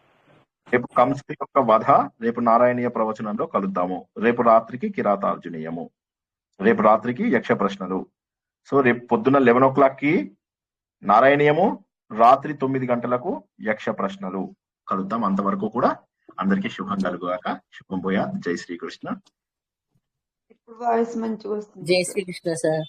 అంటే ఏం లేదు, మనం మళ్ళీ కట్ అయ్యి మళ్ళీ మనకు ఏదైతే ప్రాబ్లం అవుతుంది కదా, అందుకోసం అందరూ రేపు 11 గంటలకు నారాయణీయము, రేపు రాత్రి 9 గంటలకు మళ్ళీ మనకు ఎప్పట్లాగా యక్ష ప్రశ్నలు, రేపు 11 గంటలకు నారాయణీయ ప్రవచనంలో చూడి బాగా తెలుసుకుందాం. డౌట్లు ఉండే సార్, అడగడానికి వినపడటం లేదు సరిగ్గా. సరే అడగండి. ఇప్పుడు వేగవాన అమితాసన వేగవాన కొంచెం మళ్ళీ చెప్పాలి సార్. వేగవాన అమితాసన కూడా. వేగవాన్ అంటే ఏంటంటే వేగంగా పనులని పూర్తి చేసేవాడు. వేగవాన్ అంటే సూపర్ ఫాస్ట్ గా పనులను పూర్తి చేసేవాడు. అంటే ఏ పని లోపల కూడా ఆయన లేట్ చేయరు. ఉదాహరణకి అర్జునుడికి మనం చెప్పాము ఇందాక, వైరాగ్యం తెప్పించడంలో లేట్ చేయలేదు, భగవద్గీత చెప్పడంలో లేట్ చేయలేదు, భగవద్గీత అయిపోగానే అర్జునుడు అందరినీ సంహరించేలాగా చేయడంలో లేట్ చేయలేదు. ఏ పని ఎప్పుడు ఎలా జరగాలో అప్పుడు చేసేవాడు వేగవాన్. ఆలస్యం లేదు, పని లోపల ఆలస్యం లేదు. అది వైరాగ్యంకైనా సరే, మోక్షానికైనా సరే, బంధానికైనా సరే భగవంతుడు వేగంగా ఉంటాడు అనేటటువంటిది వేగవాన్. అమితాశనః అంటే ఏంటంటే అన్నిటి తినేవాడు. ఆశనః అంటే తినేవాడు. అమితంగా తినేవాడు అంటే మీనింగ్ ఏంటి? అందరినీ తన లోపల లయం చేసుకునేవాడు. అందరినీ తనలో లయం చేసుకోవడం అంటే ఏంది? ఇప్పుడు ఎప్పుడైతే మనము ప్రళయాలు జరుగుతాయో మనం ప్రతిరోజు రాత్రి నిద్రపోతాం. నిద్రపోయినప్పుడు మనము సూక్ష్మ రూపంలో, బీజ రూపంలో ఉంటాం. అప్పుడు భగవంతుడి దగ్గరికి వెళ్ళిపోతాం. అదే విధంగా బ్రహ్మదేవుడు ఎప్పుడైతే నిద్రపోతాడో అందరం వెళ్ళి ఆయనలో వెళ్ళి పడుకుంటాం. అదే విధంగా ఎప్పుడైతే బ్రహ్మదేవుడు కూడా చనిపోతాడో అప్పుడు మనం అందరం వెళ్ళి పరబ్రహ్మలో పడుకుంటాం. మనందరినీ స్వీకరిస్తున్నాడు లోపలికి. అర్థమైందా? అమితాశనః అంటే హలో. అర్థమైంది సార్. అమితాశనః అంటే ఇంకొక మీనింగ్ ఏంటి? అన్నింటినీ స్వీకరించేవాడు. నువ్వు చేసే కర్మలను స్వీకరించేవాడు. నువ్వు చేసినటువంటి అన్ని కూడా స్వీకరించేటటువంటి వాడు. కర్మలు, యజ్ఞాలు, పనులు ప్రతి దానికి కూడా భగవంతుడికే చెందుతాయి అన్ని కూడా. ఇంతకు ముందు మనం అన్నట్టుగా ఏ దేవుడికి దండం పెట్టినా కూడా ఒకే దేవుడికి వెళ్తాయి. ఏ నీరైనా చివరికి దానికి లక్ష్యము సముద్రమే. అదే విధంగా అన్ని కూడా భగవంతుడిలోకే వెళ్తాయి. అన్నిటినీ భగవంతుడే స్వీకరిస్తాడు. నువ్వు పక్కవాడిని తిట్టావనుకో, ఎవరికి తిట్టినట్టు అది? హలో, ఎవరిని తిట్టినట్టు? భగవంతుని భగవంతుడు. కొంతమంది పొట్టలకు పెట్టామనుకోండి భోజనము, ఎవరి పొట్టకు పెట్టినట్టు? పరమాత్మకి. పరమాత్మ పొట్టకే పెట్టినట్టు. సో ఎవరిని తిట్టినా భగవంతుడిని తిట్టినట్టే, ఎవరి పొట్టకు పెట్టినా భగవంతుడికి పెట్టినట్టే. ఆ విధంగా అన్ని కూడా స్వీకరించేవాడు అమితాశనుడు. ఆశనము అంటే భోజనం. అమితాశనుడు బాగా తినేవాడు అంటే అందరినీ కూడా లయం అయినప్పుడు తన లోపల కలుపుకునేవాడని, మన పనులన్నింటినీ కూడా తను స్వీకరించేవాడని మీనింగ్ అమితాశనము. సో వేగవాన్ అమితాశనము అర్థమైంది. ఇంకేమన్నా ప్రశ్నలు ఉన్నాయా? ఇప్పుడు టెలిగ్రామ్ వస్తున్నట్టుంది కదా, చెప్తాను ఇంకో 10 నిమిషాలు.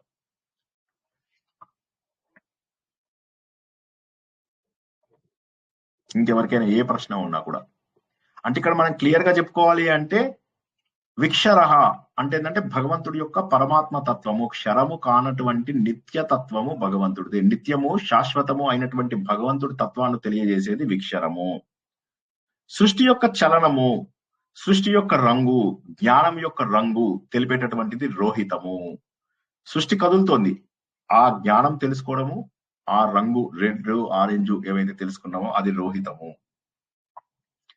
వేదాల ద్వారా స్తుతించడము రోహితము అని చెప్పి తెలుసుకున్నాము. అన్నింటికీ కూడా సాధన భగవంతుడే, ఆయన ద్వారానే మనం వెళ్తాము కాబట్టి అది మార్గ అని చెప్పేసి తెలుసుకున్నాము. అన్నింటికీ కారణం, మూల కారణం భగవంతుడే అని చెప్పేదాన్ని హేతువు అన్నాము. భక్తి యొక్క గొప్పతనము, భక్తి యొక్క మాధుర్యాన్ని తెలియజేసేదాన్ని దామోదరము అని చెప్పేసి తెలుసుకున్నాము.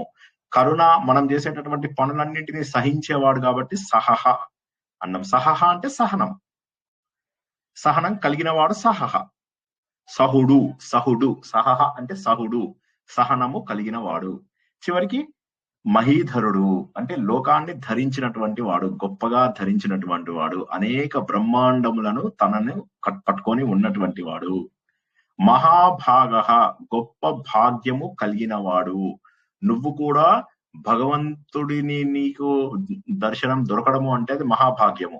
భగవంతుడి దర్శనము దొరికితే నువ్వే మహాభాగుడవు. వేరే వాడికి దండం పెట్టేటప్పుడు ఆయన మహాభాగుడండి అంటాం, అది మహాభాగ. తర్వాత వేగవాన్, వేగవాన్ అంటే ధర్మకరమైనటువంటి పనులు చేయడానికి ఆయన ఎక్కడా ఆలస్యం చేయడు. ధర్మవంతమైనటువంటి పనులు చేయడానికి ఆయన ఎప్పుడు ఆలస్యంగా ఉండడు, వేగంగా వెళ్తాడు. వేగవాన్ స్పీడ్ గా వెళ్ళేటటువంటి వాడు, ఆలస్యము ఎప్పుడు చేయనటువంటి వాడు వేగవాన్. అమితాశన అంటే అన్ని రకాల పనులను తనే స్వీకరిస్తాడు, తనే యజ్ఞ రూపంలో, తనే మన అన్ని కర్మలను, ఎవరికి నువ్వు ఏం పెట్టినా, ఎవరికి నువ్వు ఏం చేసినా స్వీకరించేది ఆయననే. లయ చేసినప్పుడు అందరినీ తనలోకి స్వీకరించేది కూడా ఆయననే. కాబట్టి ఆయన అమితాశనుడు. మహోన్నతమైనటువంటి శ్లోకాన్ని ఈ రోజు తెలుసుకున్నాము. చాలా అద్భుతమైన, అందుకే చెప్తుంటాను విష్ణు సహస్రనామం అనేటటువంటిది మహోన్నతమైనటువంటిది. మహోన్నతమైనటువంటి ఈ విష్ణు సహస్రనామాన్ని నిరంతరము మనము చదివి పారాయణం చేసినప్పుడు ఈ అర్థాల ద్వారా ఎంత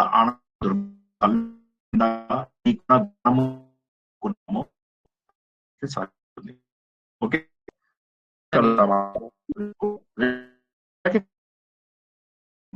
జయ కృష్ణ.